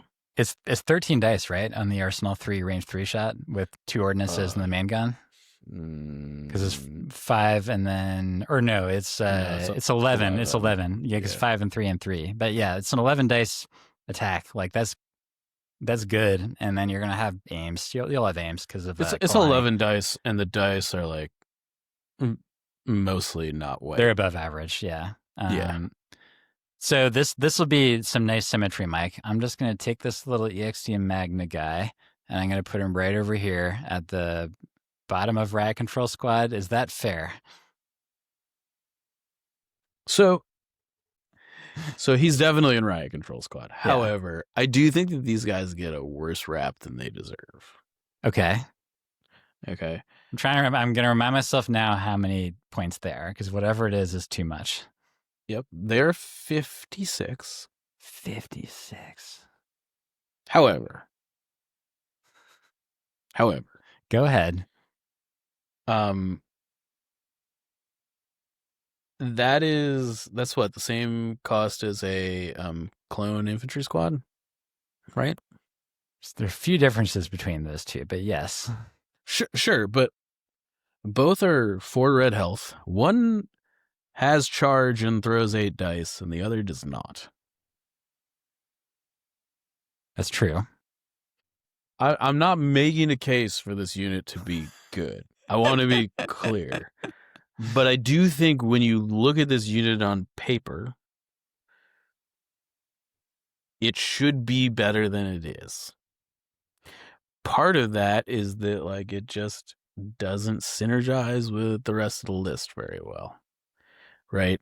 I actually think that like if this was a normal special forces unit in Separatists, Yeah. I might be willing to take this in a special forces slot. I could see that. It's the fact that it's a special issue core, and then it's competing with like the cream of the crop and the B1s and the Geos, and like obviously like not like it's not competing with Geos and EXT, but like when you're thinking about like should I play a list that has a different core unit in it, like you kind of that's a consideration you think about. I do think that these guys are better than people think they are. I don't think they're great, but if you think of these as like a naked core unit in another faction that has 8 dice on the charge, like it definitely is not far away from Riot Control. It definitely does more damage than Riot Control Squad ever did. For like the OG points of Riot Control Squad. I just definitely like look at this unit and I'm like, this unit is 12 points more than Riot Control and throws 4 extra dice on the charge. yeah. I don't know. I'm not sure what that is worth. The math on that might be like 1 extra result because of lack of surging. Generally, yes. Though with EXT special rules, you know, that might be different. They also basically kind of have Imperial March built in with how EXT works. You know, of course, then you're not like making a deca move super fast before shooting. You're using no doubt, right? Like you know, I think there's a lot of things like these are not the things that you want to be spending your surge tokens on in EXT, right? Which is part of the problem, right? They might have been designed with that ability in mind, but then they gave that list other units that much prefer to use that ability. Yeah, it's weird because this is the only like special issue unit I think that I don't see people put on the table. Yeah, I agree. Pretty much everything else, all the other special units, special issues, like show up. Fluttercraft, there's some non-connoisseurs out there that don't put the Fluttercraft in there.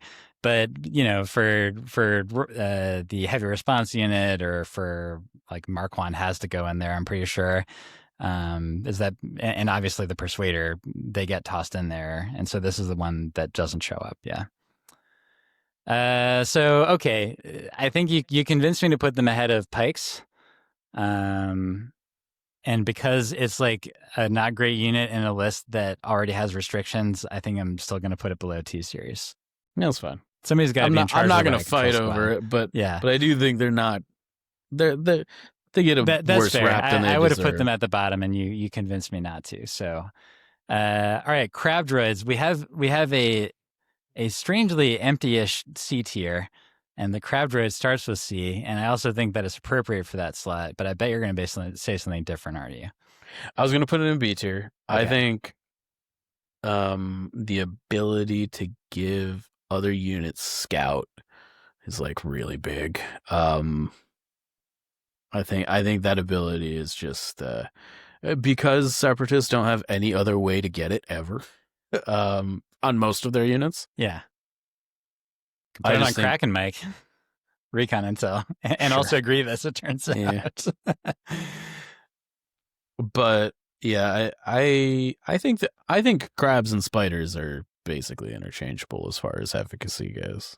Yeah, I think probably what it boils down to is that if you have a really good target for Scout 1, then that may make the crab better. But if you don't, if you just have like a bunch of B1s as your troopers, then you would definitely use a spider over a crab, because like from an action, like from a dice attack and defense efficiency standpoint, you're going to be better off with a spider on average. If you're going to take, a walking tank monstrosity thing in your support slot, and you have anything that would really like to make melee on breakthrough on turn 1, like take crab, Yeah, so I think because it's like a little bit list dependent, I'll just like put it below spider for now, and then we can move on. All right, Aqua Droids. I basically think they're still S tier.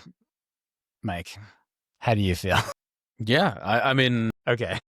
I don't know where in S tier I would put them. I would put them actually.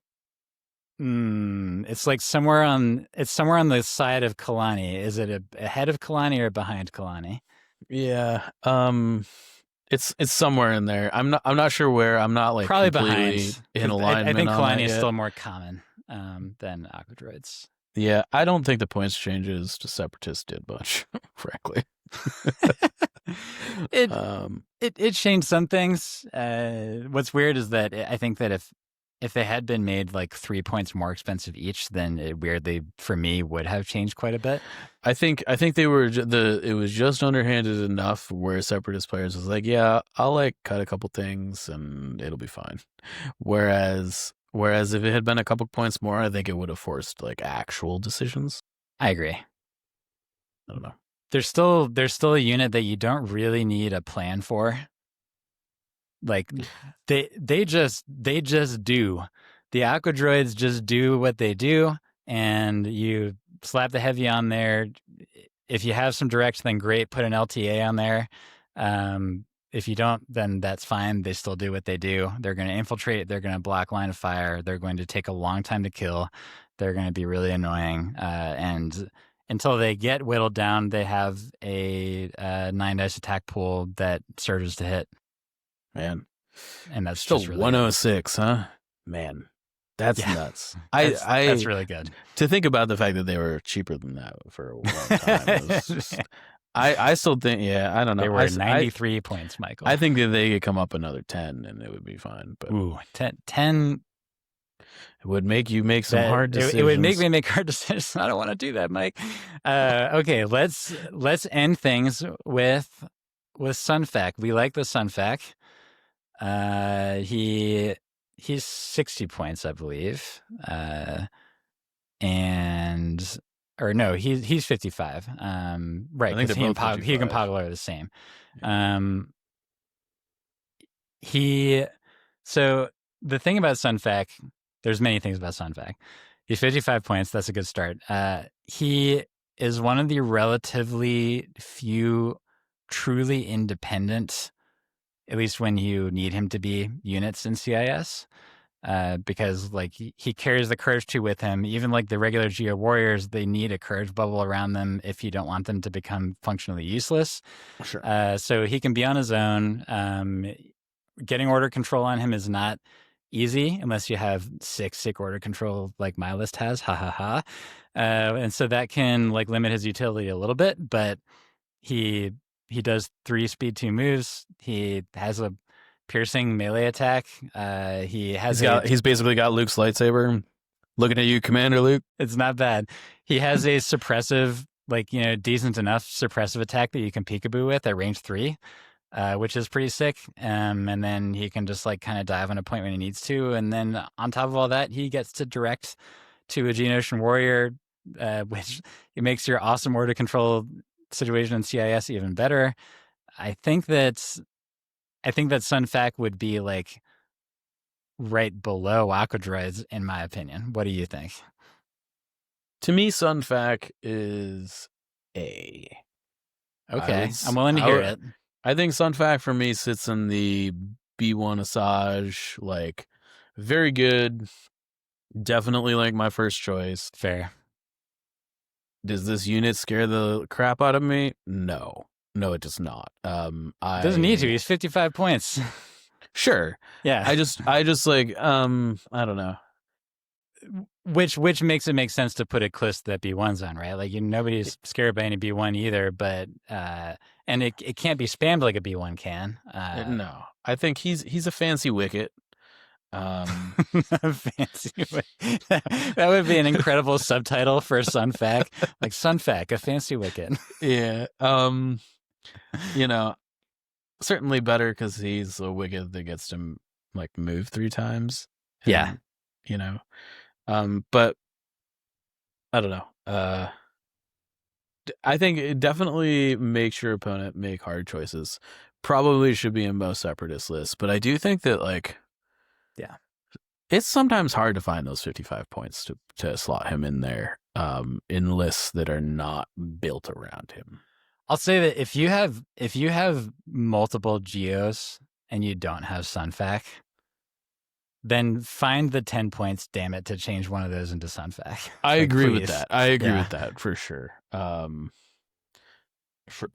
Unless you like build your list around having a Asajj and a super attack in your operative slots, and then obviously like if that's the center point of your list, then you can't have him. But if you have the opportunity to, like, if you have an open operative slot and you're like you have multiple core units that are Geo's warriors, and that you could literally make that order control situation much better, and then also make one of them independent and not relying on a courage bubble in order to do its thing, then yeah. And also, like you said this before, Brutal Enforcer is not a half bad 1-pip. No, it's super good. You know, when you compare this to other 56 point units, oh wait, this is a 55 point unit. It makes you wonder a little bit, right? You look at the EXD Magnas, you look at Clone Infantry, and you wonder what is 55 points supposed to buy you in this game? And to be fair, they've talked about characters having a different scale than generics do. No doubt. I'm not. I'm somewhat joking, but also a little bit not. You know, he's good value and deserves his A spot. But yeah, I don't think he swings games quite what is like the units in S presently do. I think that's fair. Well, so we've reached the end of our list. It's sort of a funky shape where we thought that there was relatively little that was just like at the average level, but that when you combine A and S, you have 12 units there. When you combine C and D, or sorry, B and C, you have 8. And then D and Riot Control Squad is 7, 8, 9, 10, also 12, it looks like. So it's this sort of a weird, like, Kind of. I mean, I think most of the things that make up D and Riot Control are mercenaries or like yeah. special issue So stuff. that Like, barely so even counts, right? yeah, it's like these are things that, you know, I think you ordinarily wouldn't even consider putting in your list just because of from like list building restrictions. Like, Yeah. we've got strike teams taking up a point there. We've got all the Black Suns and Yeah. Cad Bane, and I don't know. I think That's fair. the only things that are living in D and Riot Control that like count in my eyes are the B2s, Maul, Magnas, And the T and the T series. series. Yeah. When you put Right. it that way, it's so yeah, like pretend that most of these things aren't down here. Then you're like, wow, CIS is really good. And they are. I will be pretty darn surprised if we, like, as we go through these, if we end up with any of the other three real factions that have even 5 units in S Units in tier. S? I think most other factions will have 3 at the 3, most. yeah, 3 or 4 maybe. And I think that's a tall That order. might be stretching it. Yeah. The Republic conversation is going to be really interesting, and I cannot wait to have that one with you. But yeah, CIS good. And as a reminder, if you want a shot at an S tier unit, Kalani, or also a D tier unit, Kraken, then leave the comments so that we can try to choose you for getting this sent to you. But so we're gonna stop the tier list making, Mike, but we made a CIS droid tier list. We have to talk to our own local droid. Now we've been trying to chastise C3LP a little bit more to teach him a thing or two. He got snippy with us a couple times. And then if people really want to hear C3LP go off the rails, then go back and listen to the episode we did with Kyle, where all of us were in disbelief at the things that it said. But this time we're going back to just sort of the regular, give us a unit for us to talk about. Mike, did it give us a CIS unit, first of all? It did not. Okay, that's good, because we just talked about all of this. Yeah. I did ask it to not give us a Special Forces unit. Yeah, because it seems to really like that for some reason. It acknowledged that was a legitimate complaint. Ooh. And that it had Creepy. been a Special Forces enjoyer, and that this stops now. So we'll see if we don't say anything about Special Forces after today, if it continues to not pick Special Forces. But I have to say this, Mike. I have to interrupt. I'm sorry. Yeah. It said that because you suggested that it do that. And so it said that to like make you feel better about the answer that it gave. AI is creepy as hell. Anyway, go continue. Yeah. So, random Star Wars Legion unit, not previously picked, not Special Forces. The TX-225 GAV W Occupier Combat Assault Tank. All right. Here we go, baby. What does it say about the GAV? Why this unit counts. It is a tank. It is objectively large. It solves problems using mass and impatience. Objectively large. I think we just got the episode title, Mike. This unit does not sneak. It announces its presence like a holiday parade of oppression. What? I like, so C3LP is like staying thematic with the time of year. I Very guess. impressive, yeah. So, C3LP wants you to know that they picked it in parentheses on purpose because it is under-talked. Ooh. It's not subtle, and it's a design that says, what if the objective came to me? It is peak Imperial thinking. Boy, what a nasty thing to say about Empire players. Which I gotta say, Empire players is right on the money. Oh, dang. I can't wait for that tier list episode also. That is actually going to be an interesting one. Maybe we should... no, we'll probably do Rebels next because that's a good guy faction, but yeah, all right. Yeah, so the Gav, Mike, what... Like, it's probably it's probably just a points issue, right? Like, despite all the jokes, it's probably still just a points issue. I think so. I mean, how much is this thing? 125. Oof. Yeah, I mean, I think the issue is it's weird, I think, because this basically has a similar chassis to the Saber tank from a gun profile perspective. If you throw on the pintle mounted RT97C, the main battery minus the beam shots is actually pretty similar. Yeah. Additionally, the defensive profile also pretty similar. Now, in fairness, the Saber tank is also not played a ton. I was gonna say that. The Saber tank, though, is also significantly more expensive than this. You know, this is what 135. Sorry, I don't know the Saber tank cost off the top of my head. Saber tank is 155. It's Plus the 155. beam Yeah. cannon is 170. So you're Yeah. paying an extra 35 points for basically beam 2. The things that are relevant are the Saber moves better because it has the circle base where it can strafe, right? Yep. That's a big deal. Yep. Though the Gav does get reposition, the height on the Gav is a big deal from there are a lot of things it can't drive over. Yep. That's pretty tough. You know, The side points are also easier to get to on the Gav compared to the Saber.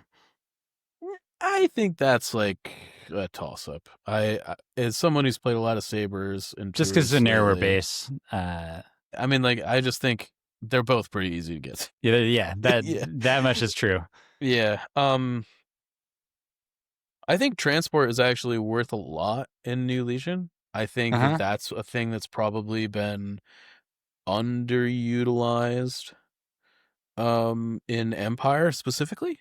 Empire does not have great order control, much like Rebels. Correct. And transport is a way to like resolve that on turn 1. I think the issue is that like if you're looking for transport, you probably just take a lat, and the lat's also not very good. So I think the Imperial lat with high energy shields though is now under 100. It's 98 points total. Yeah. And so like you're already coming in 27 points below the Gav with 0 upgrades. 37. No, it's 98 Sorry. compared to I'm considering if you add in the RT has got to be stapled on, right? So it's 37 less than that, and that is a lot when you think about it that way. I mean, and if you want to pay another 35, you get the Saber tank, right?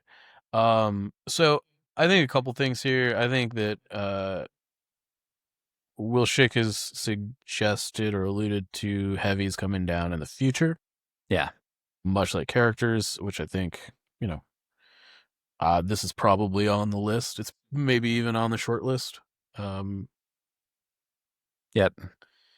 I don't know. It's fine. Is it a points issue? I don't know. I think it sits in a weird space where it doesn't really do a ton of damage. I mean, obviously, if you make it as cheap as a lat, I mean, I think you probably never take a lat. Like if these were the same cost, you would always take the Gav. I think so. Because you don't have to recover every turn with the Gav. Yeah, and the Gav it'll last longer despite the cover 1. It'll still last longer on average. It's really too bad you couldn't give it free speed 2 moves every turn as a force action, huh? I mean, that'd probably make it better. Yeah, too bad. Sorry, Empire players. Maybe get good with the Technoforce if you want to take advantage of your Gav tanks. If you want to throw your tanks around like you have Vader's might. But I think you're right, is that like as far as transports go, when you consider the fact that if you want to get the offensive utility, then you're talking about an RT and a Hammers pilot, which puts you at 145. And at that point, you're only 10 points less than the ATST, which actually doesn't see a ton of play in Empire anyway, outside of like Tempest Force. The ATST is 145. Well, I'm also assuming that the ATST is getting the Hammers pilot as well, Sure. Yeah. for the same reason on both of them, that you basically need it to get the offensive efficiency that you should expect from it. Yeah. And so, like, when you think about the fact that the ATSD does not have weak points, it I mean, it's got weak point rear, but yeah. functionally does not have weak points except like, against like Jedi or Chargers or whatever, and is able to throw out more dice. It's not as many more dice as you would actually maybe think that it is. But also, it doesn't have the movement issues that the Gav has. Offensively, an ATST kitted and a GAV kitted are pretty similar. Like, exactly. Like you would think like the ATST has one more dice, but the dice are like slightly less good on average. But I mean, so the ATST does tend to live a little bit longer because you don't have like easy impact, and it's got more health. So I think from a raw shooting efficiency standpoint, the ATST is somewhat better. But even then, like I was saying, you don't even see the ATST all that often outside of Blizzard and Tempest. Yeah. So I think that if it became cheaper, if it was truly in a middle zone between the ATST and the LAT, because right now it's really not. It's really on the ATST side of that zone in a big way. Then I think that it would be more of a consideration. And so we would be talking about being like 20 points less than what it is. Yeah, I think what I would like to see happen with the Gav is I think Door Gunners is actually like kind of too expensive. It's 12 points a lot. It is, and I feel like on most of the things that can take it, it doesn't surge.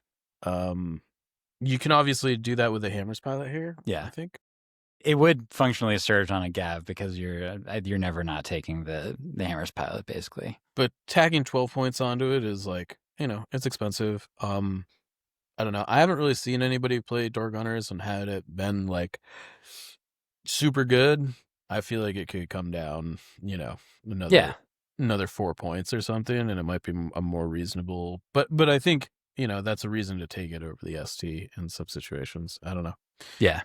I think the Gav kind of like is asking for like crew upgrades and stuff, and it just like doesn't even have those slots because they didn't exist yet. You're right. Yeah.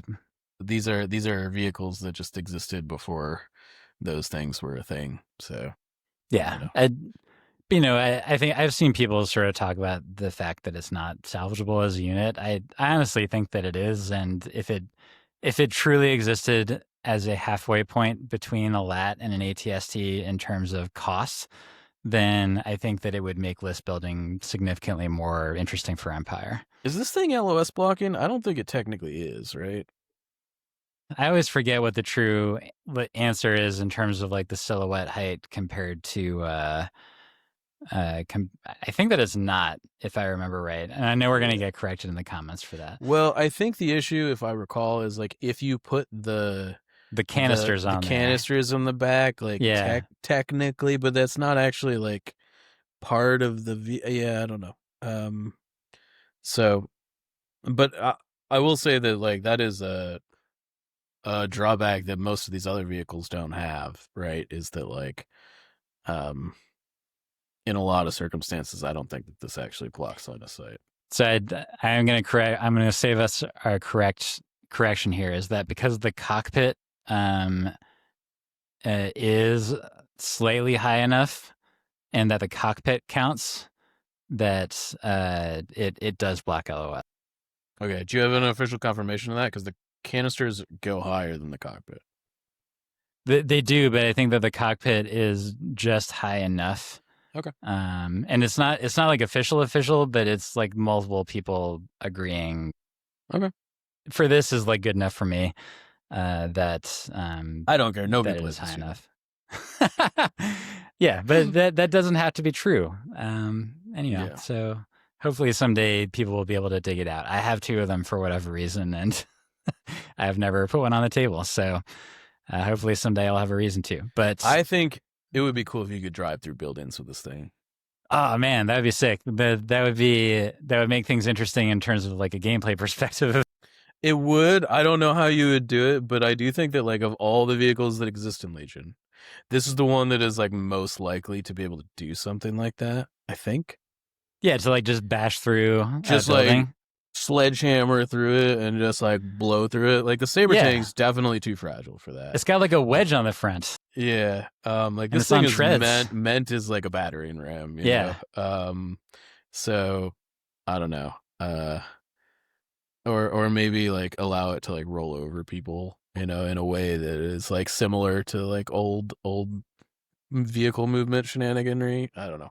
you know what I Um just noticed is that like the main gun of this thing is like this little turrety thing that's sort of like hanging off of the bottom of the yeah, front of this. it's not a gun platform. That that that seems like a bad place to put your gun. Like if there's a rock that's bouncing the wrong way, then you've busted up your gun. That seems like an issue for a tank. Well, that's because it's not. I don't think that this thing's really a tank. It's like, I mean, like obviously it's called a tank, but it's like a. This is a tank that is made for like urban fighting, as opposed to like I'm in the fields and you know Yeah, I hear Normandy. you. You know, But like you know, sometimes there's like a concrete block that's just lying out there. And if you ran over that concrete block, it's gonna like screw up your gun. that's You what know, the pintle guy is for. You I know. guess, but Oh.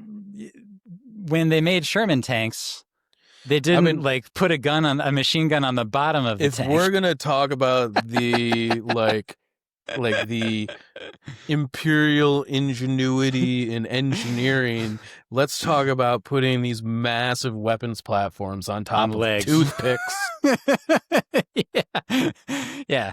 The Like, it's great because like both Rogue One and Empire Strikes Back like demonstrate like really effectively why it's such a terrible idea to put a weapons platform on this like tall spindly thing that can just get like shot or knocked over really easily.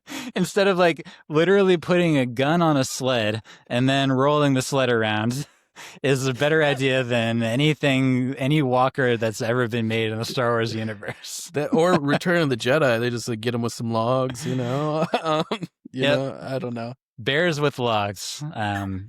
Yeah, I I mean, feel like they look cool, right? they look cool, and that's all that matters at the end of the day. But whoever got these things like through the budget department in the Imperial Army, like there had to have been some shady business going on. For the when you compare a saber tank, which makes sense in the Star Wars universe in terms of like how it works, and then you're like, actually, let's make it slower and put it on legs. What do you think about that? Well, I mean, if you think about anything imperially designed, like TIE fighters, also not exactly like the aerodynamic. The wings Michael, actually shouldn't work at all. well, actually, in space, you don't need to be aerodynamic, blah, blah, blah. I think we've gotten to the point that we need to stop the podcast because we've started shifting into Star Wars realism talk. But like in Andor, they use the TIE fighters like they're not only space superiority vehicles, they are, you know, I don't know. Yeah, well, Yeah. that's why in the air you use the TIE Striker because that has wings that are, I think, I'd have to check in. Like, Gregory, if you're listening to this, I need you to give me the feedback. But like the way that the TIE Striker's wings are oriented, I think that it doesn't make sense from an aerodynamic standpoint that they're like pointed down like it's a fume hood. Uh, but so my brother, who's an actual pilot, is going to have to like fill me in on that whole situation. But I think that if you flew with that it would actively create like downward drag instead of actually lifting up the vehicle. Star Wars, everybody. I mean, at least like I don't know. Yeah, it is what it is. We could have a whole podcast about the bad physics of Star Wars, and it would probably start with sonic weapons in space, but I think we should just end instead of getting into Made that. for some cool scenes, though. It did. It looks cool. Again, that's all that really matters. Speaking of aircraft, please land the plane. I'll try and keep it together on the way down. This has been the Notorious Scoundrels Season 4, Episode 44. All fours today. Sweet. Very droid-like. Yeah, I'm Mike. I'm Evan. Stay fresh, cheese bags.